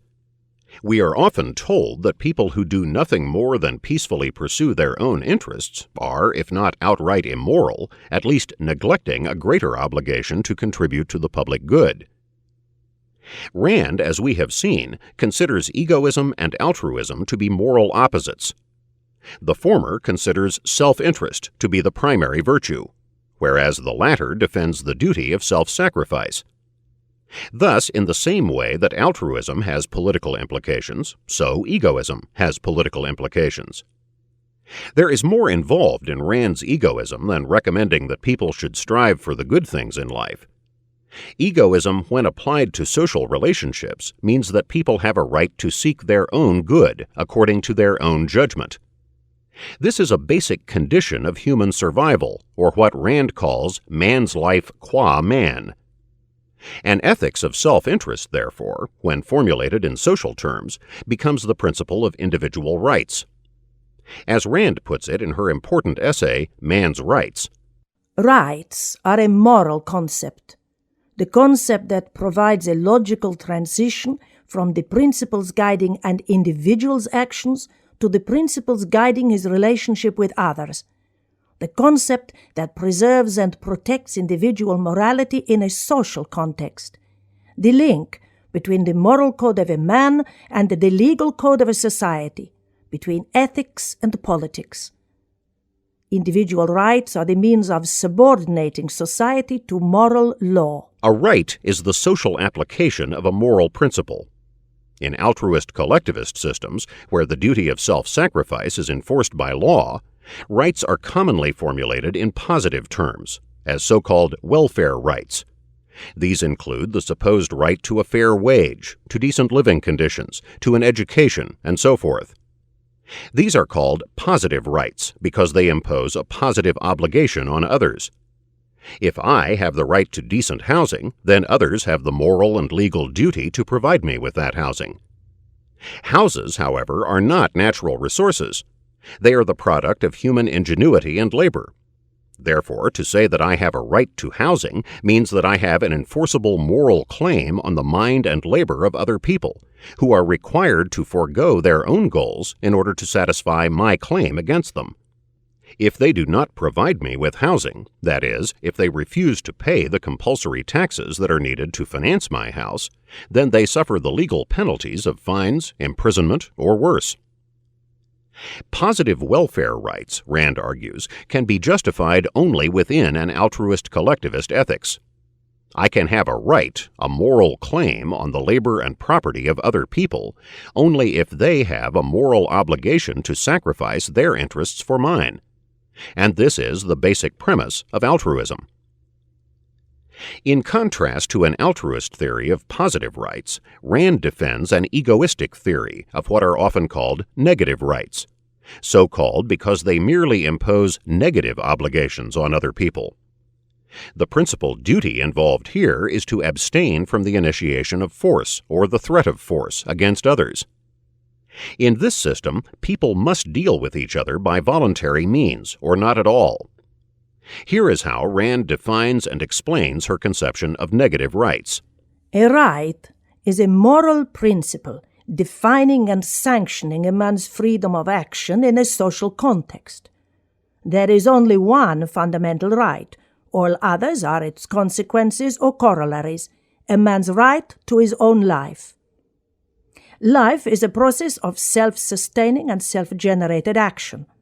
The right to life means the right to engage in self-sustaining and self-generated action, which means the freedom to take all the actions required by the nature of a rational being for the support, the furtherance, the fulfillment, and the enjoyment of his own life. Such is the meaning of the right to life, liberty, and the pursuit of happiness. The basic justification for rights, according to Rand, lies in the fact that man cannot survive and prosper except through the use of his reason. Reason is man's basic tool of survival. Reason, however, is volitional. Man must choose to think, to apply mental effort to a given project, to exert mental energy in the form of action. Only reason can tell a man what is good for him and what is not. He has no automatic code of survival.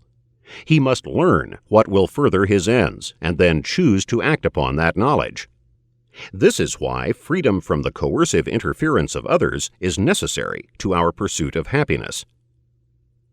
In her essay, What is Capitalism?, Rand formulates this vital argument in an interesting way.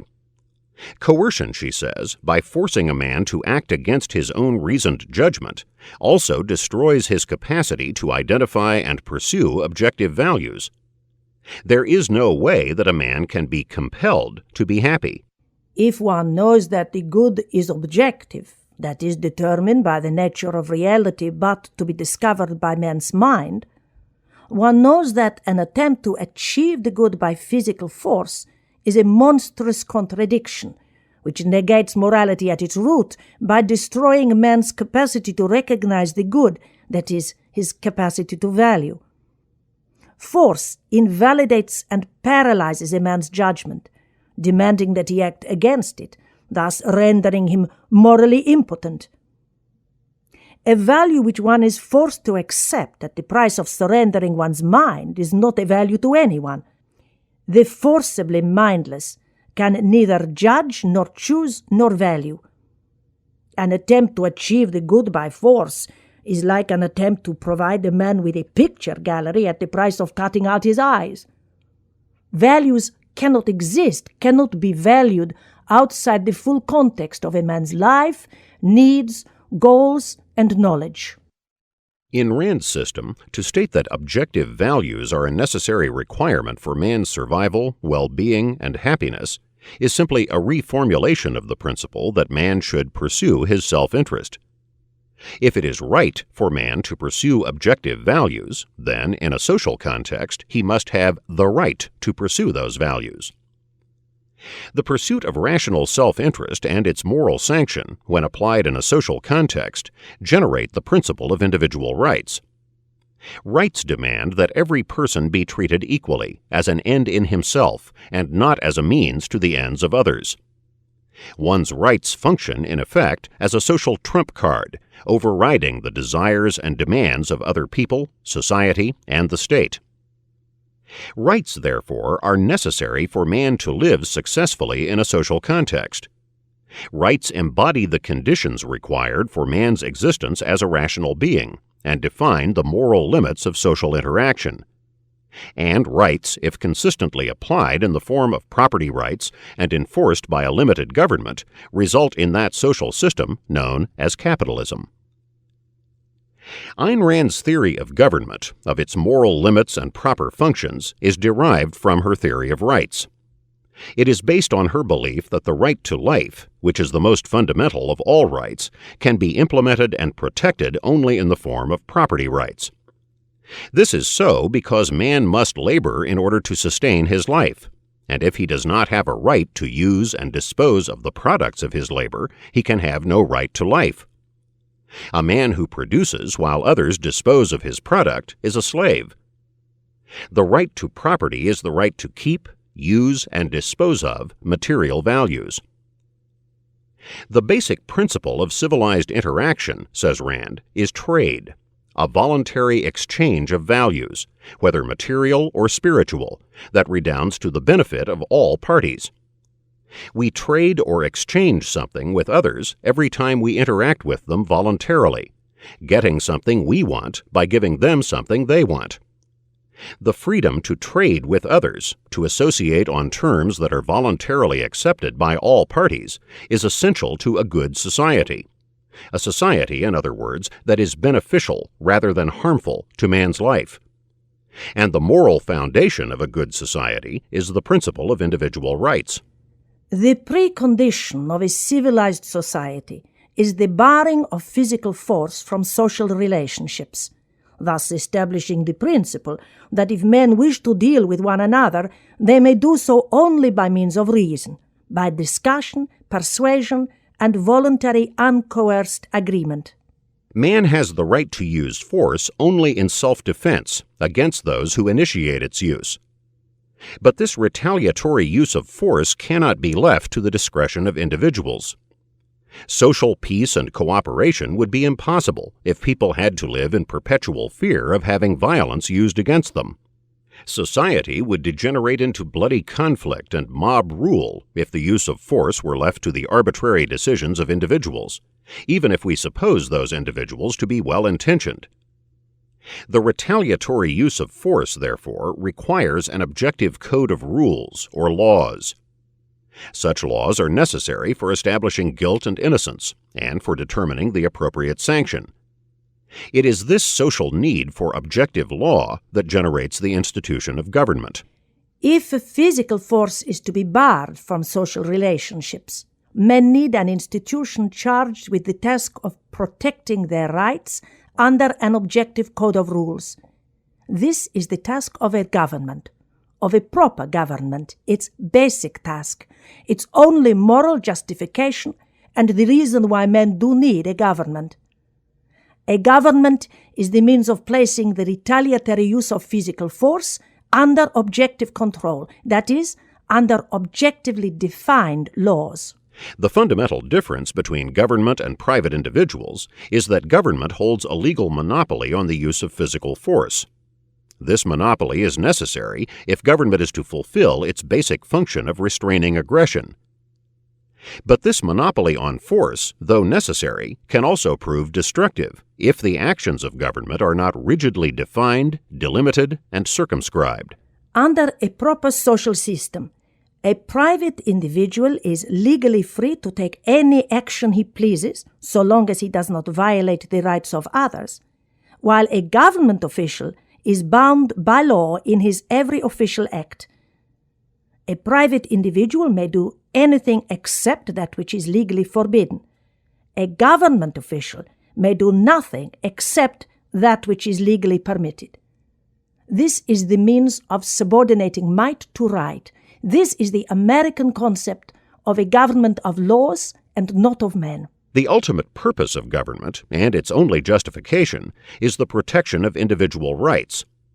But more often than not, government itself has been the greatest violator of rights, turning the power that has been entrusted to it against the very people it is supposed to protect.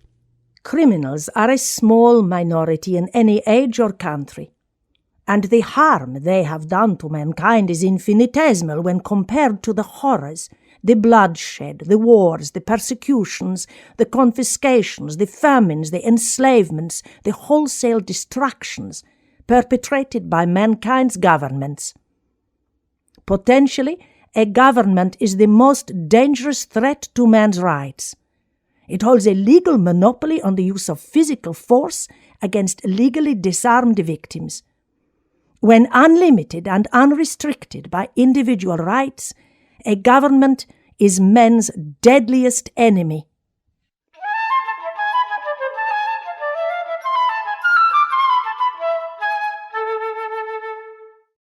Ludwig von Mises was a great economist, a leading proponent of the Austrian school of free market economics. But he was more than that. He was an interdisciplinary thinker of remarkable breadth, who was conversant in history, social theory, and philosophy. His greatest book, Human Action, is a masterful exposition of praxeology, or the science of human action. And throughout his many other books, such as Theory and History, The Epistemological Problems of Economics, and The Theory of Money and Credit, we can see a first-rate mind at work.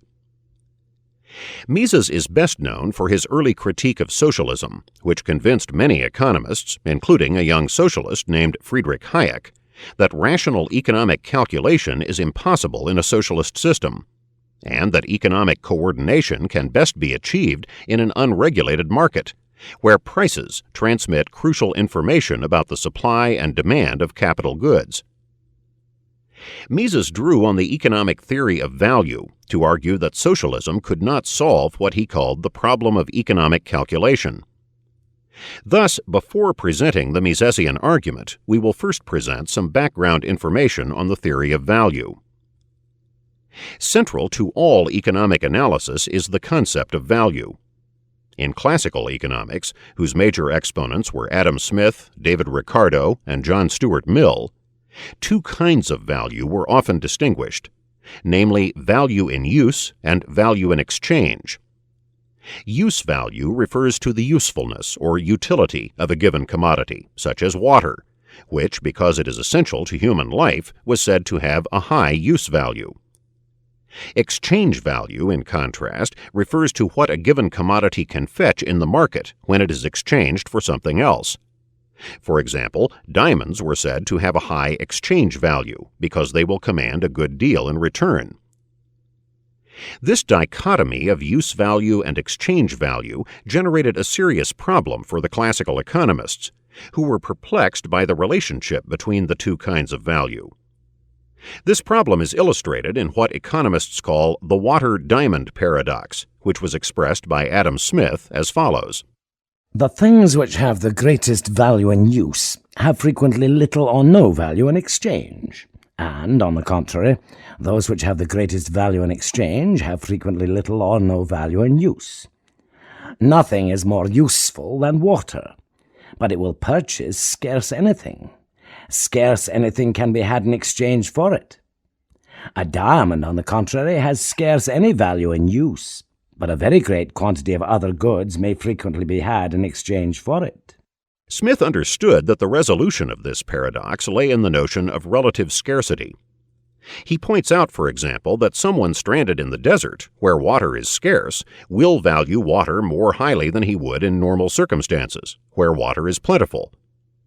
Thus, it is the scarcity of water relative to its demand in a particular situation that will determine the exchange value of water.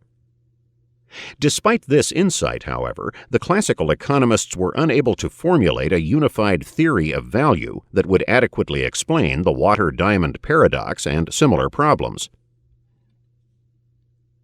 A satisfactory theory of value did not emerge until the 1870s, when there occurred what is known as the marginal utility revolution in economic thought. This important innovation was arrived at independently by three men: William Stanley Jevons in England, Léon Walras in Switzerland, and Karl Menger in Austria. Although these men differed somewhat in their treatments of marginal utility, their central insights were essentially the same. As these economists pointed out, when we choose one commodity over another, we do not consider the general usefulness of that commodity. We do not, for example, consider the general utility of water, its role in supporting human life, when deciding how much we are willing to exchange for a specific amount of water. True, if we had to choose between all the water in the world and all the diamonds, then we would clearly choose water over diamonds. But rarely are we faced with this all-or-nothing situation. Instead, we confront commodities as they exist in specific quantities or units, and the value we place on a commodity depends on what we plan to use it for. Suppose we are deciding whether or not to purchase a gallon of water. Our decision will be based not on the general usefulness of water, but on the contribution that the additional gallon of water will make in satisfying our wants. And this, of course, depends on how much water we already have. The man in a desert who is dying of thirst will value a gallon of water more highly than he would in normal circumstances, because he will use that gallon to sustain his life, rather than using it, say, to wash his car, which is what he might do if water were more plentiful. That we normally value diamonds more than water is not because of some paradox or conflict between use value and exchange value. Economic value ultimately depends not on the general usefulness of a commodity, but on the specific usefulness or marginal utility of a given unit of that commodity in satisfying our most pressing desires. If water is abundant, that is, if most of our important wants are easily satisfied by the available water, then we will place a relatively low value on each additional unit of water, because that unit will be used to satisfy a want that we consider relatively unimportant. And if diamonds, while greatly prized, are normally scarce, then we will place a relatively high value on each additional diamond, because that unit will be used to satisfy a want that ranks high on our scale of preferences. As we said before, the classical economists were able to explain the water-diamond paradox fairly well in terms of relative scarcity. But their dualistic theory of value, which distinguished between use value and exchange value, created more problems than it solved. The theory of marginal utility represented a significant theoretical advance because it was able to dispense with this dichotomy in favor of a unified theory of value. It was now recognized that exchange value can ultimately be explained in terms of use value, provided, of course, that we correctly understand the meaning of use value. This is where the discussion of marginal utility by Carl Menger is especially important if we are to appreciate what Ludwig von Mises had to say about economic calculation. Menger, who is generally acknowledged as the founder of the Austrian School of Economics, stressed the subjective nature of use value. The economic value of a commodity, argued Menger, depends ultimately on our subjective valuations, specifically on how we assess the usefulness of a good in furthering our subjective goals. Economic science does not pass judgment on the true worth or objective value of an economic good. It does not, for example, evaluate the true worth of water in relation to diamonds. Rather, economics takes as its starting point what people do in fact value, and then analyzes the economic phenomena that emerge from this pursuit of subjective goals.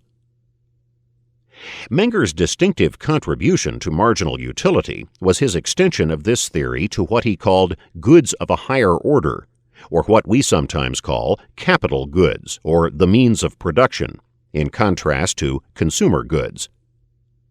Many economists, both before and after Menger, have contrasted supply, or the factors of production, with consumer demand, as if these elements operated according to different principles of value. But this is not true, said Menger. Ultimately, the value of all higher-order goods depends on their role in producing consumer goods, or those things that people use directly to satisfy their desires. Goods of a higher order, so called because they fall higher than consumer goods on the scale of production, are indirect rather than direct means of satisfying human wants. A steel factory, for example, may not produce anything that is directly used by the consumer, but it does satisfy consumer demand indirectly by providing the material for the building of cars, which are directly used by the consumer. Menger's discussion of higher-order goods was extremely important because it allowed him to apply the notion of marginal utility not only to consumer goods, but to the factors of production as well. This insight proved essential to the argument later developed by Ludwig von Mises, that the planners in a socialist economy will be unable to engage in rational economic calculation. Mises first advanced this argument in a 1920 essay, Economic Calculation in the Socialist Commonwealth, and he expanded upon it 2 years later in his seminal book, Socialism, an Economic and Sociological Analysis. Pure socialism is a system in which there is no private ownership of the means of production. All production decisions are made by a central planning authority. Unlike a market system, where capitalists and entrepreneurs can base their production decisions on the objective prices of higher-order goods, the planners in a socialist economy have no such prices to guide them. What then can these planners substitute for market prices? What rational criteria can they use in determining what higher-order goods are needed, and in what amount, in order to produce the desired consumer goods? Without market prices to guide production, says Mises, no rational calculation is possible.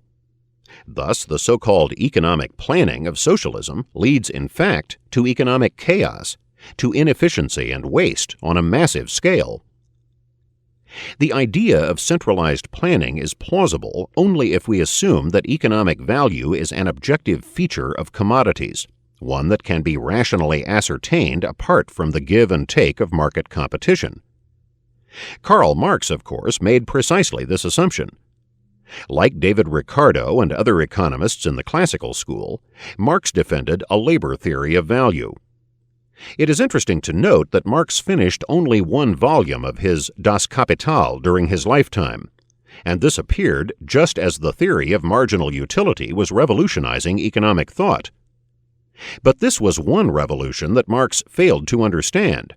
Consequently, his labor theory of value was widely condemned by economists as outdated as soon as the first volume of his masterpiece had fallen from the press. Economic value, according to Menger and others in the Austrian school, is not an objective property of commodities.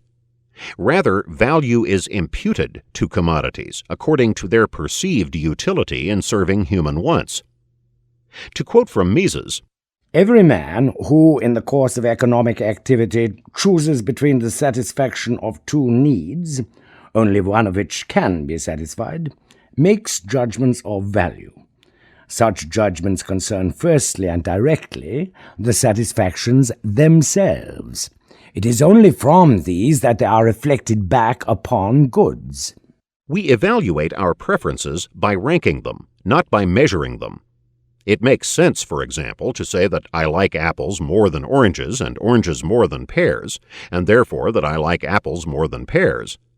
But it makes no sense to say that I like apples twice as much as I like oranges, and oranges 3 times more than pears, and therefore that I like apples 6 times more than I like pears. In other words, since economic value derives from an estimate of personal satisfaction, and since there is no invariable unit of satisfaction that can serve as a standard of measurement, it is impossible to measure, compute, or add up the marginal utility of various commodities. We can, as is sometimes said, rank values ordinally, but we cannot measure them cardinally. As Mises points out, this creates a problem when we need to make economic calculations. Computation demands units, and there can be no unit of the subjective use value of commodities. Marginal utility provides no unit of value. Judgments of value do not measure, they arrange, they grade. Mises goes on to say that our subjective estimates of value may prove sufficient when dealing with simple situations, as when Crusoe, alone on his island, is calculating how to provide for his wants in the immediate future. But the problem of calculation quickly becomes insurmountable in more complex conditions, especially where a sophisticated division of labor is at work. Here, where long and complicated processes of production are involved, our estimate of subjective use value will fail to give us the accurate information we need for long-range economic planning. In an exchange economy, what subjective use value cannot accomplish is in fact achieved by objective exchange value. By objective exchange value, Mises means the money price of a commodity, which serves as the required unit of economic calculation. Money, he stresses, does not measure value, nor are prices somehow measured by money. Rather, prices are simply amounts of money. Mises calls the price of a commodity its objective exchange value because that price, which arises from the interplay of the subjective valuations of those who engage in buying and selling, can serve as a practical means of economic calculation. Calculations of this sort provide a control upon the appropriate use of the means of production. They enable those who desire to calculate the cost of complicated processes of production to see at once whether they are working as economically as others. If, under prevailing market prices, they cannot carry through the process at a profit, it is a clear proof that others are better able to turn to good account the instrumental goods in question. Finally, calculations based upon exchange values enable us to reduce values to a common unit. And since the higgling of the market establishes substitution relations between commodities, any commodity desired can be chosen for this purpose. In a money economy, money is the commodity chosen. Money prices are necessary if we are to engage in long-range and complex calculations. They allow us to compare different production methods and determine which will produce the desired good at the lowest cost. Mises offers a concrete example of a problem that socialism is unable to solve, precisely because socialism, by prohibiting the private ownership of capital goods, also abolishes the market transactions that are required to generate prices. Suppose that the socialist Commonwealth was contemplating a new railway line. Would a new railway line be a good thing? If so, which of many possible routes should it cover? Under a system of private ownership, we could use money calculations to decide these questions. The new line would cheapen the transportation of certain articles, and on this basis we could estimate whether the reduction in transport charges would be great enough to counterweigh the expenditure which the building and running of the line would involve. Such a calculation could be made only in money. We can make systematic economic plans only when all the commodities which we have to take into account can be assimilated to money. True, money calculations are incomplete. True, they have profound deficiencies, but we have nothing better to put in their place. And under sound monetary conditions, they suffice for practical purposes. If we abandon them, economic calculation becomes absolutely impossible. This is why Mises predicted the inevitable failure of central planning. His portrayal of socialism, made in 1920, proved to be remarkably accurate. All transactions will be subject to the control of a supreme authority. Recourse will be had to the senseless output of an absurd apparatus. The wheels will turn, but will run to no effect. Socialism, far from being more scientific and rational than the free market, actually represents the abolition of rational planning. In the socialist commonwealth, every economic change becomes an undertaking whose success can be neither appraised in advance nor later retrospectively determined. There's only groping in the dark. Socialism is the abolition of rational economy. The arguments of Mises compelled socialists to re-examine the plausibility of their own theories, and even caused some to embrace the free market principles of classical liberalism. Among these former socialists was a young Friedrich Hayek, who would go on to become one of the century's greatest champions of the free market and limited government. As Hayek noted of his generation in Vienna after the First World War, "We felt that the civilization in which we had grown up had collapsed. We were determined to build a better world, and it was this desire to reconstruct society that led many of us to the study of economics. Socialism promised to fulfill our hopes for a more rational, more just world." When the book Socialism first appeared in 1922, its impact was profound. It gradually but fundamentally altered the outlook of many of the young idealists returning to their studies after the First World War. I know, for I was one of them. Hayek later expanded on the ideas of Mises, applying them in ways that greatly expanded our understanding, not only of why socialism fails, but of why capitalism succeeds. The free market system is able to use the dispersed knowledge from millions of different people in a way that maximizes economic efficiency. As Hayek put it in his 1945 essay, The Use of Knowledge in Society, the peculiar character of the problem of a rational economic order is determined precisely by the fact that the knowledge of the circumstances of which we must make use never exists in concentrated or integrated form, but solely as the dispersed bits of incomplete and frequently contradictory knowledge which all the separate individuals possess. The economic problem of society is thus not merely a problem of how to allocate given resources, if given is taken to mean given to a single mind which deliberately solves the problem set by these data. It is rather a problem of how to secure the best use of resources known to any of the members of society for ends whose relative importance only these individuals know. Or, to put it briefly, it is a problem of the utilization of knowledge, which is not given to anyone in its totality. The price system not only enables us to make economic calculations, as Mises had said, it is also a highly sophisticated system for communicating knowledge. Again, quoting Hayek, we must look at the price system as such a mechanism for communicating information, if we want to understand its real function. When governments forcibly intervene in market transactions, they inevitably reduce or distort the information that would otherwise flow through market channels. And this can cause serious problems, which in turn often create a misguided demand for even more intervention.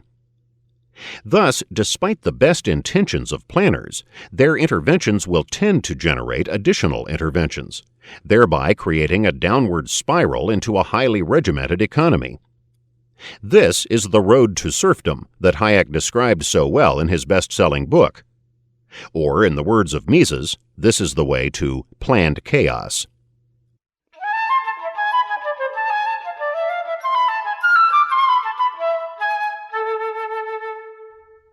Milton Friedman has long been acknowledged as one of America's greatest economists, and as one of freedom's most stalwart defenders. A Nobel laureate in economics and a founding member of the Montpellier Society, Friedman has been immensely successful in communicating the ideas of classical liberalism to a general audience, and he has had a significant influence on policy debates, as we see in his argument, first proposed in 1962, for school vouchers. He has accomplished all this through his popular books, through his many articles, including regular columns in Newsweek magazine, through teaching at the University of Chicago, and through his many appearances at conferences and on radio and television. In discussing the free market ideas of Milton Friedman, as in our previous discussions of important libertarians, we cannot possibly do justice to his many contributions. Here we shall merely draw from one of his books, Capitalism and Freedom, and summarize one of its most important arguments, namely that economic freedom is an essential condition for preserving civil liberties.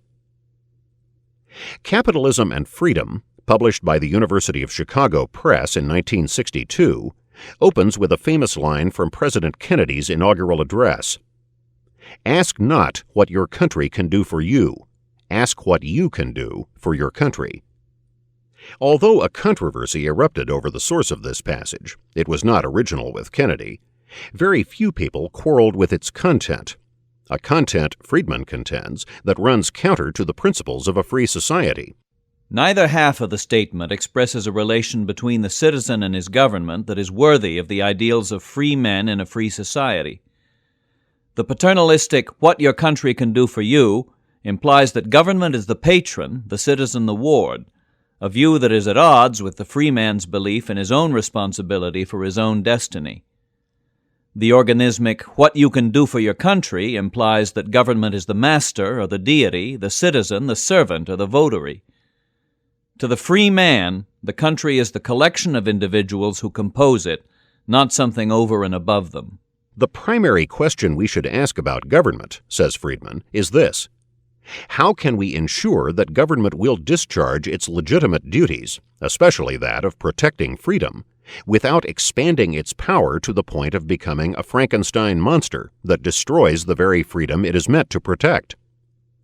When a government is limited to its proper functions, it works to preserve freedom. But when a government exceeds these limits and intrudes itself unnecessarily into the lives and personal decisions of individuals, it then becomes a grave threat to liberty. As Friedman observes, it was to restrain the coercive hand of government that two principles were incorporated into the United States Constitution by its framers. The first, the doctrine of enumerated powers, restricts the federal government to those functions that are expressly authorized by the Constitution. The second, the separation of powers doctrine, calls for the dispersion of political power among federal, state, and local governments. This separation of powers doctrine was intended to establish a system of checks and balances, wherein each political institution, jealous of its own power, would serve to offset and inhibit the power of other political institutions. Friedman clearly understands the primary concern that led 18th century Americans to incorporate a system of checks and balances into the Constitution. They feared that power would become concentrated, or consolidated, to use their term, in the federal government. So they distributed various powers to federal, state, and municipal authorities.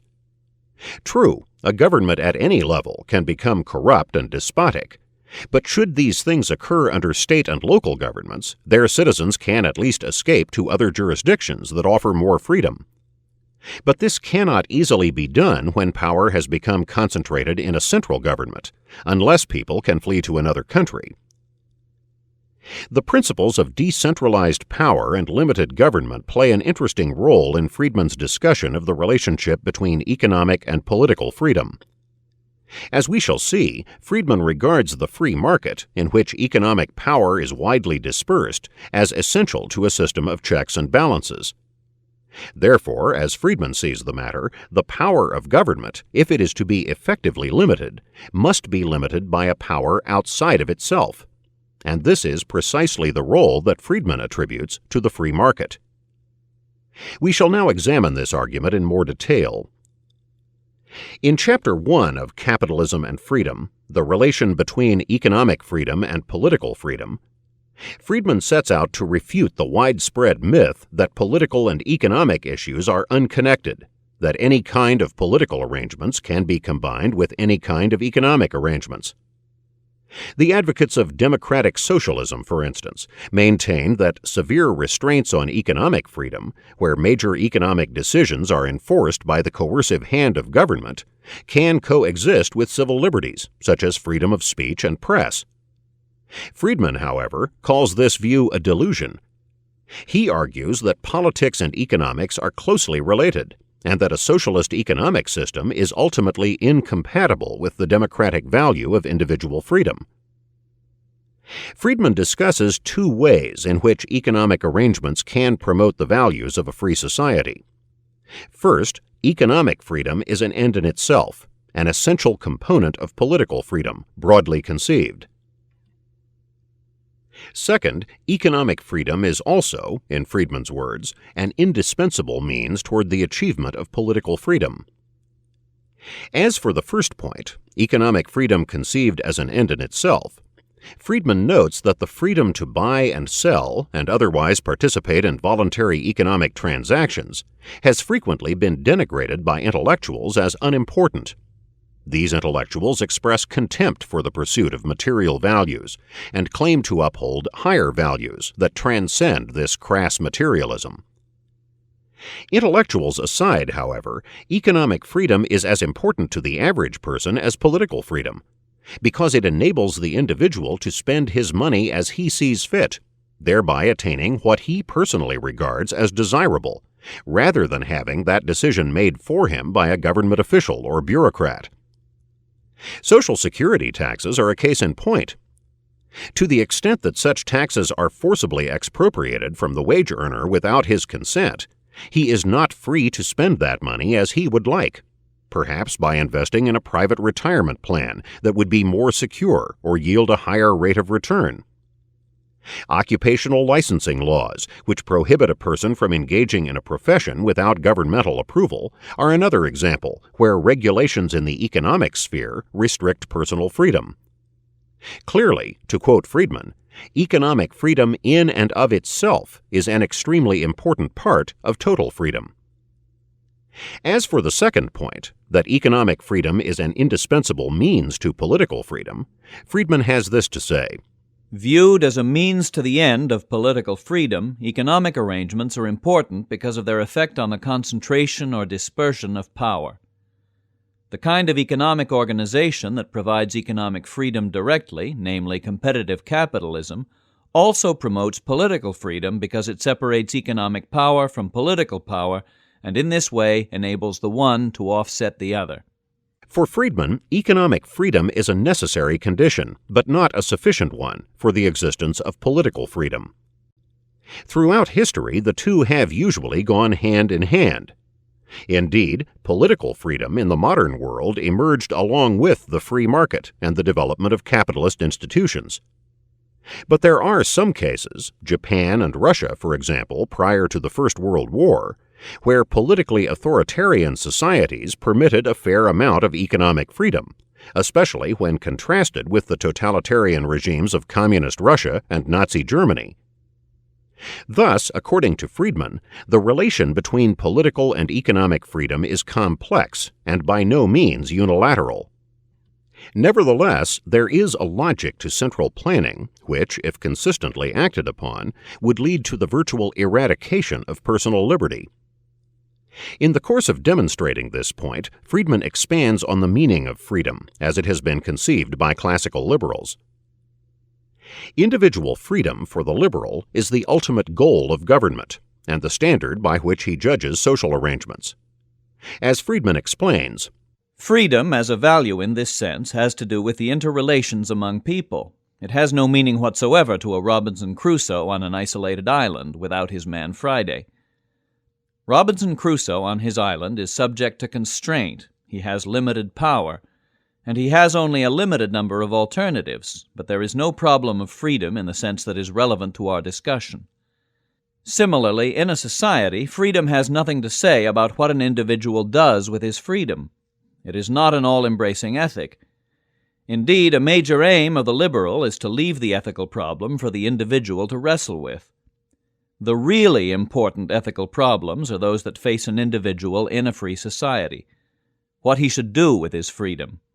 There are thus two sets of values that a liberal will emphasize: the values that are relevant to relations among people, which is the context in which he assigns first priority to freedom, and the values that are relevant to the individual in the exercise of his freedom, which is the realm of individual ethics and philosophy. According to Friedman, the major problem of social organization is how to coordinate the economic activities of large numbers of people. Fundamentally, there are only two ways to do this. The first, the technique of totalitarian states, is through central planning and coercive controls. The second, the technique of the marketplace, is through the voluntary cooperation of individuals. The economic coordination of a free market, or spontaneous order as it is often called, is made possible by the fact that both parties benefit from an economic transaction when that exchange is voluntary. In a simple economy consisting of independent households, each household will use its resources to produce goods and services that can be exchanged for the goods and services produced by other households. This kind of exchange will take place as people become aware of the benefits generated by specialization and the division of labor.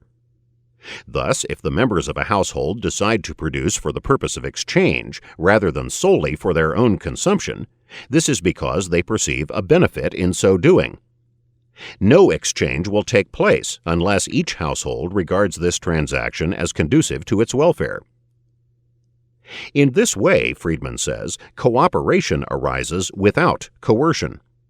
And though our modern economy, in which money is used, is far more complex than the barter economy in our example, the motive for and effects of voluntary cooperation remain unchanged. People will exchange with other people because they perceive it will further their interests, resulting in a social system based on voluntary cooperation instead of coercion. Of course, Friedman does think that government has a significant role to play in a social system based on economic freedom. principally to establish and enforce what he calls the rules of the game, such as the enforcement of contracts. He continues, "What the market does is to reduce greatly the range of issues that must be decided through political means, and thereby to minimize the extent to which government need participate directly in the game. The characteristic feature of social action through political channels is that it tends to require or enforce substantial conformity. The great advantage of the market, on the other hand, is that it permits wide diversity. It is, in political terms, a system of proportional representation. Each man can vote, as it were, for the color of tie he wants and get it. He does not have to see what color the majority wants and then, if he is in the minority, submit." This feature of the market, which allows for a great diversity of personal values, is the key to understanding the relationship between economic and political freedom. Political freedom means the absence of coercion of a man by his fellow men. The fundamental threat to freedom is the power to coerce, be it in the hands of a monarch, a dictator, an oligarchy, or a momentary majority. The preservation of freedom requires the elimination of such concentration of power to the fullest possible extent, and the dispersal and distribution of whatever power cannot be eliminated, a system of checks and balances. By removing the organization of economic activity from the control of political authority, the market eliminates this source of coercive power. It enables economic strength to be a check to political power rather than a reinforcement. Economic power is decentralized in a free market. There can exist many millionaires, for example, with diverse political opinions. But political power is not so easily dispersed. Friedman suggests that political power, unlike wealth, seems to exist in a fixed amount, and what a central government gains in power is invariably taken from state and local authorities. This tendency of power to concentrate in a single institution, however, can be checked when economic power is dispersed among many different people. Here, as mentioned previously, we find a novel twist to the traditional theory of checks and balances, which was concerned with the separation of powers among governmental institutions. Friedman, however, assigns an important role in this process to the free market. To appreciate this point more fully, let's turn to one of Friedman's hypothetical examples. Suppose a person living in a free society wishes to advocate socialism. He is free to do this, provided he restricts himself to voluntary persuasion and does not use coercion. The advocate of socialism can use his own money, or that contributed by wealthy sympathizers. He can buy his own printing press or hire the services of a professional, or even purchase radio time to broadcast his views. In short, the socialist living in a free society has more than a nominal right to free speech. In a decentralized economic system, he can also solicit economic aid from fellow travelers, and he has access to the material goods that will enable him to disseminate his opinions. Now let us reverse this example and consider a person who wishes to advocate capitalism in a socialist society, where major aspects of the economy, such as employment and capital goods, are controlled by the central government. The first requirement for our dissenting capitalist is that he be able to make a living while carrying on his crusade. But if, as is the case under pure socialism, all jobs are under the direct control of political authorities, then what are the odds that our dissident will be able to campaign unmolested, without fear of losing his job? Not very good, Friedman asserts, if history teaches us anything. But let us suppose, contrary to common sense, that the freedom-loving socialist authorities do not threaten the job security of our dissident. Well then, how will the dissident finance his cause? Where will he get the money to advertise public meetings, rent a lecture hall, publish pamphlets, buy radio time, issue newspapers and magazines, and so forth? There will probably exist wealthy people in this socialist society, but these will likely be high public officials. And given the fact that even minor socialist officials would be unwilling to support capitalism openly for fear of losing their positions, what are the chances that the wealthy political elite in a socialist society would help to finance the subversive activities of our capitalist dissident? Again, not very good, to say the least. According to Friedman, radical movements in capitalist societies have typically been financed by wealthy patrons. But it is also possible to muster financial support from many different sources, even if they don't agree with one's own views. Quoting Friedman, "In a capitalist society, it is only necessary to convince a few wealthy people to get funds to launch any idea, however strange, and there are many such persons, many independent foci of support. And indeed, it is not even necessary to persuade people or financial institutions with available funds of the soundness of the ideas to be propagated. It is only necessary to persuade them that the propagation can be financially successful, that the newspaper or magazine or book or other venture will be profitable. The competitive publisher, for example, cannot afford to publish only writing with which he personally agrees. His touchstone must be the likelihood that the market will be large enough to yield a satisfactory return on his investment. In this way, the market makes it possible ultimately to finance such ventures by small amounts from many people without first persuading them. There are no such possibilities in the socialist society. There is only the all-powerful state." Friedman now explores a possible way out of this socialist dilemma. Let us, as he puts it, stretch our imagination, and suppose that a freedom-loving socialist government is anxious to preserve the freedom of dissent. But how could it do this? Perhaps by establishing a bureau whose job it is to subsidize subversive propaganda. Clearly, however, this bureau would not have access to unlimited funds, so it would have to decide which dissident causes are worthy of support and which are not.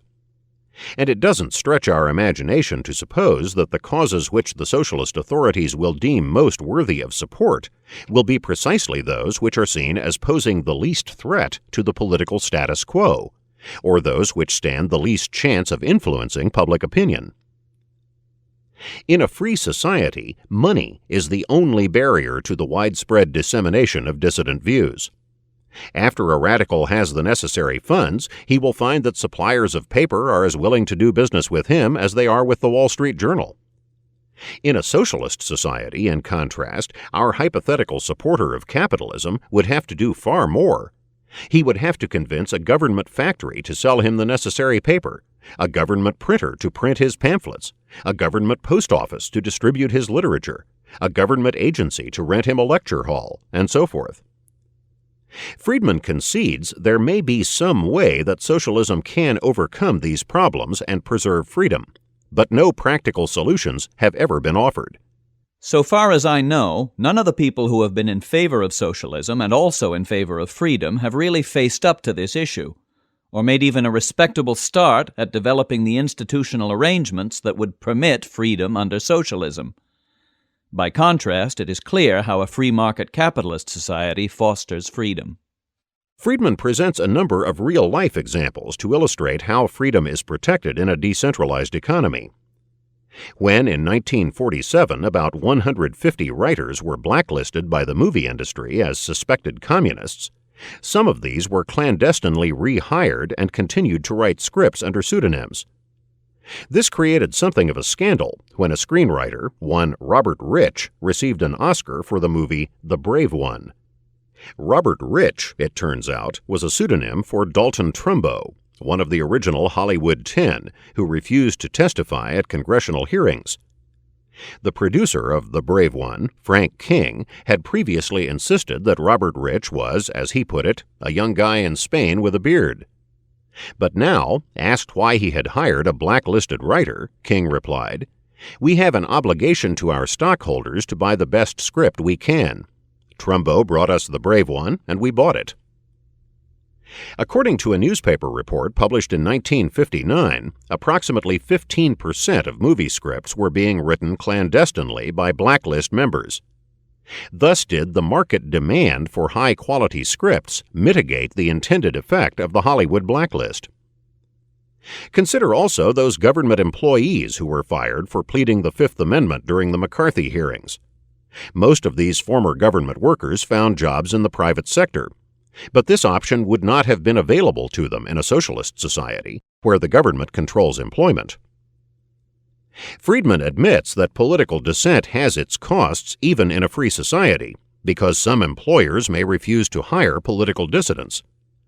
But a free economic system and its many alternatives serve to limit these costs, making them less than prohibitive. This is not the case in a socialist economic system, where government employment is the only possibility, and where the political outcast is also a social outcast, unable to find work, start his own business, or seek the patronage of wealthy sympathizers. This is why economic freedom is inextricably linked to political freedom. The dissident who speaks his mind, though he may be barred from the political arena, can nonetheless peddle his ideological wares in the economic sphere of voluntary cooperation. Milton Friedman was not the first to call attention to the close relationship between economic and political freedom. Essentially, the same point had been made in the 19th century by other classical liberals. But Friedman argues the point more thoroughly than did his predecessors, and his case is generally more compelling. Moreover, his arguments can easily be applied to current controversies, such as government funding for art. Though the National Endowment for the Arts, which promotes, in effect, socialized art on a minor scale, is often defended as a champion of artistic freedom, the arguments raised by Friedman may cause us to reach the opposite conclusion. Friedman closes his discussion with a crucial, if somewhat depressing, observation. Minority groups, African Americans, Jews, immigrants, and so forth, have the greatest stake in a competitive market, because only in such an environment can the effects of discrimination be effectively countered by economic alternatives. Yet, paradoxically enough, the enemies of the free market, the socialists and communists, have been recruited in disproportionate measure from these groups. Instead of recognizing that the existence of the market has protected them from the attitudes of their fellow countrymen, they mistakenly attribute the residual discrimination to the market. Ultimately, the only solution for this kind of problem lies in educating the general public in the basic principles of economics. And, formidable though this task may be, no one has done more for this cause than Milton Friedman, who has the rare ability to combine a technical mastery of economic science with a gift for popular exposition.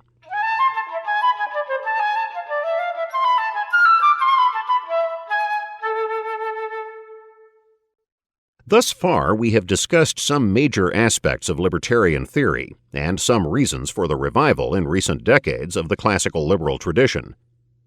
Now we shall turn our attention to the problem of strategy, of successfully implementing the principles of liberty and limited government.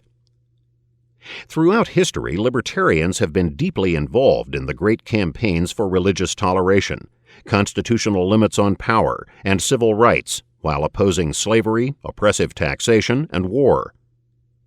These campaigns have taken many forms, including public agitation, peaceful petitioning, political campaigns, educational activities, and even armed resistance, as was the case during the American Revolution, the anti-slavery crusade, and the fight against totalitarian regimes. What constitutes the most effective strategy in a given case depends on a number of factors and circumstances, such as the talents of particular libertarians, which will determine what economists call their comparative advantage. We cannot here discuss the various strategies available to present-day libertarians, but shall focus instead on the role of intellectuals in forming public opinion. Regardless of how logical, rigorous, and historically grounded libertarian theory may be, that theory will be unable to bring about political change without substantial public understanding and support. Social change must precede political change, especially in a democracy. But how do ideas and abstract theories influence public opinion? After all, the average person is not likely to read books on philosophy, economics, or history. This observation might lead us to suppose that ideas really don't matter that much at all. But this would be a serious mistake. Ideas and theories do exert a substantial influence on public thinking, even if many people have no direct knowledge of those ideas and theories. This is not as paradoxical as it may sound. Art, for example, can convey ideas about politics and morality, often influencing people who know nothing about the ideas that motivated the artist. A good deal of contemporary art, especially as expressed in movies and other forms of popular culture, portrays the institutions of a free society in a decidedly negative light. Business enterprises are typically represented as harmful to consumers and as accomplishing little more than polluting the environment and exploiting workers, thereby leaving the clear impression that capitalist institutions are dangerous predators, which, if permitted to exist at all, should be heavily regulated by government. Similarly, the rule of law and private property are often presented as uncaring, unfeeling, and inexpedient. After all, why not adopt a policy of redistributing property to those with the greatest need? Or why not assign civil liability to the so-called deep pockets who have the greatest ability to pay? These and similar messages are commonly expressed, implicitly or explicitly, in books, movies, and television programs. And over time, as the same messages appear again and again, they invariably influence popular thinking about political and economic affairs, even if the average person has no knowledge of the ideas that motivated the writers and others who are responsible for these messages. To understand how intellectuals influence public opinion and why libertarians must concern themselves with this class of persons, we shall turn to a seminal essay by Friedrich Hayek called The Intellectuals and Socialism. In this 1949 essay, which first appeared in the University of Chicago Law Review, Hayek elaborates on the approach that motivated him to form the Montpellier Society, and which has proved so important to the modern revival of classical liberal ideas. Why was socialism so popular during the early 20th century? Because, according to Hayek, collectivism had been embraced by many intellectuals, who then exerted a powerful influence on public opinion. It is no exaggeration to say that once the more active part of intellectuals have been converted to a set of beliefs, the process by which these become generally accepted is almost automatic and irresistible. They are the organs which modern society has developed for spreading knowledge and ideas, and it is their convictions and opinions which operate as the sieve through which all new conceptions must pass before they can reach the masses. Because the meaning of intellectual is rather vague, and because the word sometimes carries a negative connotation, it is important to understand at the outset what Hayek means by the word. Hayek distinguishes intellectuals from experts. An expert has precise and detailed knowledge of a given field, whereas an intellectual is what Hayek calls a professional second-hand dealer in ideas. By this, Hayek means the intellectual is second in the order of the transmission of knowledge, a mediator between the expert and the general public. This concept of the intellectual encompasses many professionals, including journalists, novelists, talk show hosts, cartoonists, artists, teachers, screenwriters, and all others who convey ideas through their work.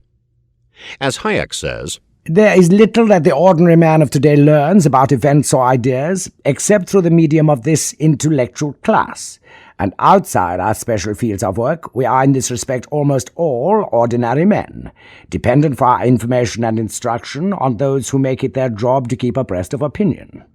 It is the intellectuals, in this sense, who decide what views and opinions are to reach us, which facts are important enough to be told to us, and in what form and from what angle they are to be presented. Whether we shall ever learn of the results of the work of the expert and the original thinker depends mainly on their decision." Hayek points out that the vast majority of economists are opposed to both socialism and protectionism, more so than in any other academic discipline. Typically, however, it is not the views of this majority, but the pro-interventionist views of the minority which receive a public hearing, even though they may be of doubtful standing in the profession. This is because the intellectuals who transmit ideas to the general public filter out ideas they disagree with and publicize the views of those experts whose opinions coincide with their own. Thus, regardless of the dominance of free market views among professional economists, their ideas will exert little influence politically, since the public will be largely unaware of them. Such is the all-pervasive influence of intellectuals in contemporary society. Hayek, it should be noted, does not attribute sinister motives to these intellectuals, whatever their political beliefs may be. By and large, they are intellectually honest people who follow their convictions. We all view the social and political world through theoretical spectacles. Because intellectuals cannot possess first-hand information about every matter they consider, they are likely to judge policy proposals and ideas generally on how well they fit into their entire scheme of ideas.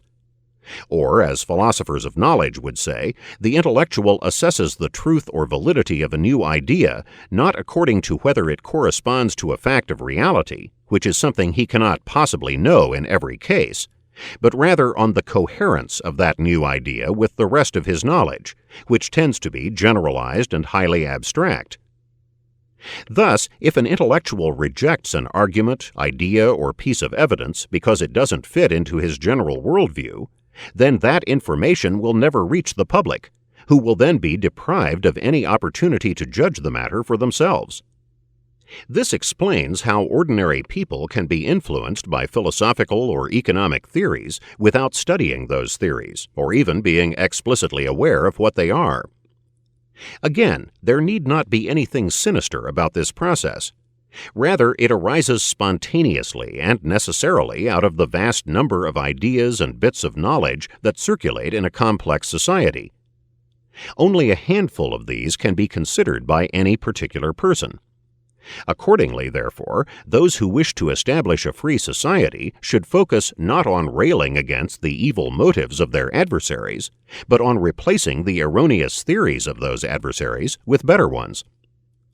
Thus, it is not enough merely to poke holes in an opposing theory or to point out its practical difficulties, because such problems can always be accounted for or explained away with ad hoc justifications that are consistent with the theory in question. If a free society is to be achieved, the prevailing worldview of statism must be replaced by a better set of theories, namely the worldview of libertarianism. And this requires not merely the continuous development of libertarianism, but also the cultivation of public intellectuals who can undertake the long and arduous process of reshaping public opinion. The cumulative effect of libertarian intellectuals, such as Lane, Patterson, Hayek, Rand, Mises, and Friedman, has been quite dramatic. Although the ideas of collectivism and statism continue to influence public opinion, the libertarian movement has made tremendous strides, exerting its own influence on popular culture in a way that would have been unthinkable just a few decades ago. And as more young libertarians become involved in journalism, academia, the arts, and other fields, this influence is likely to increase.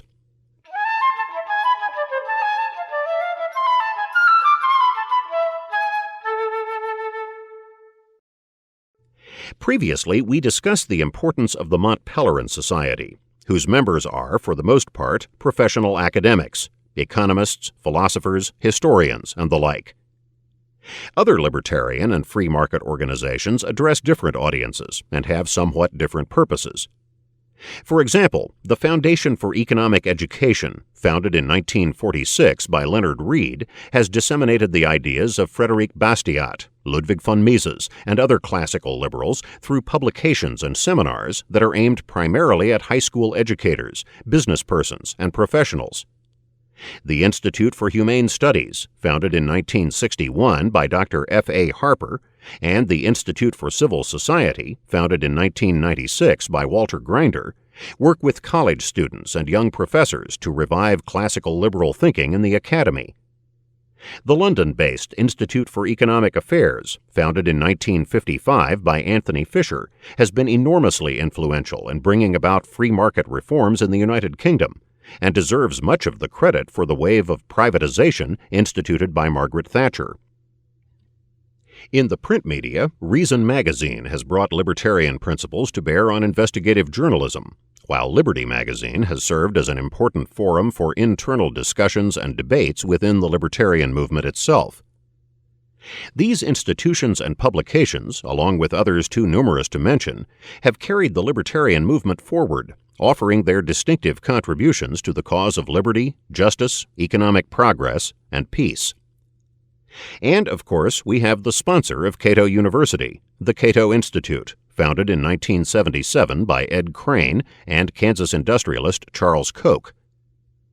The mission of the Cato Institute, as adopted by its board of directors, is to increase the understanding of public policies based on the principles of limited government, free markets, individual liberty, and peace. The Institute will use the most effective means to originate, advocate, promote, and disseminate applicable policy proposals that create free, open, and civil societies in the United States and throughout the world. The Cato Institute is named after Cato's Letters, a series of 18th-century libertarian essays written for English newspapers by the Whig writers John Trenchard and Thomas Gordon. These essays were signed with the pseudonym Cato, which refers to Cato the Younger, a Roman statesman who had defended the Republic against Julius Caesar's imperial ambitions. Throughout Cato's letters, Trenchard and Gordon develop and apply the principles of John Locke, Algernon Sidney, and other advocates of constitutionally limited government. Cato's letters created a sensation not only in England, but in America as well, where, over the next several decades, various letters were reprinted again and again in colonial newspapers. As the distinguished historians Clinton Rossiter, Caroline Robbins, and Bernard Bailyn have noted, Cato's letters were the most widely read articles during the decades leading up to the American Revolution, and they exerted more influence on the thinking of Americans than any other source. The average American, then as now, did not especially care to read technical works of political or economic theory, but they did love to read their newspapers and periodicals, and it was from these sources that many Americans learned of the ideas of Locke and Sidney, as explained in the lively prose of Trenchard and Gordon. Like Trenchard and Gordon, the Cato Institute applies the timeless principles of limited government, free markets, individual liberty, and peace to significant issues of public policy. For example, the Cato Institute's Project on Social Security privatization has dramatically heightened public awareness of the perilous condition of Social Security and has offered concrete proposals for financially sound alternatives based on private property rights in individual retirement accounts. The Cato Institute's Center for Constitutional Studies has revived the doctrine of enumerated and therefore limited powers, according to which the federal government has only those powers specifically delegated to it by the Constitution, and has tirelessly defended the Bill of Rights and other protections of individual liberty. A few other areas in which the Cato Institute has influenced public policy include debunking the fallacious arguments offered for protectionism and other restraints on trade, limiting the taxing power of the state, cutting back on government powers through the privatization of essential services and the elimination of harmful ones, reform of the political system through term limits and the protection of free speech and robust political debate.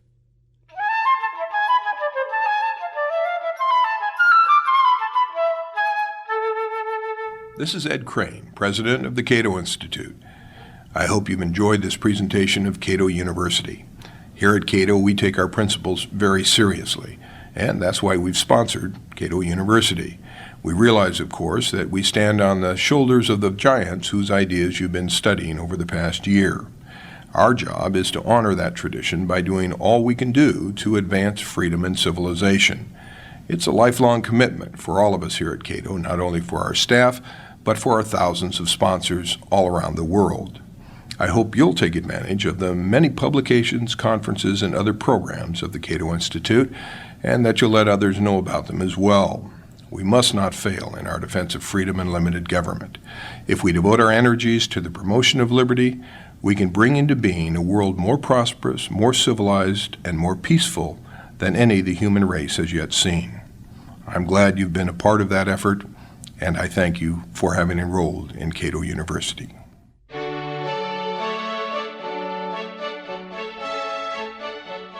If you enjoyed this discussion, you will probably enjoy other products of the Cato Institute, including tapes of policy forums, monographs, books, and publications. For more information on the Cato Institute, write to Cato Institute, 1000 Massachusetts Avenue Northwest, Washington, D.C., 20001, or call 202-842-0200. For a catalog of Cato publications, call toll-free 1-800-767-1241.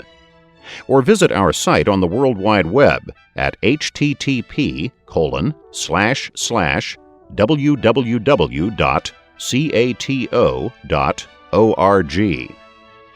We hope that you have enjoyed this presentation of the Cato University, a project of the Cato Institute.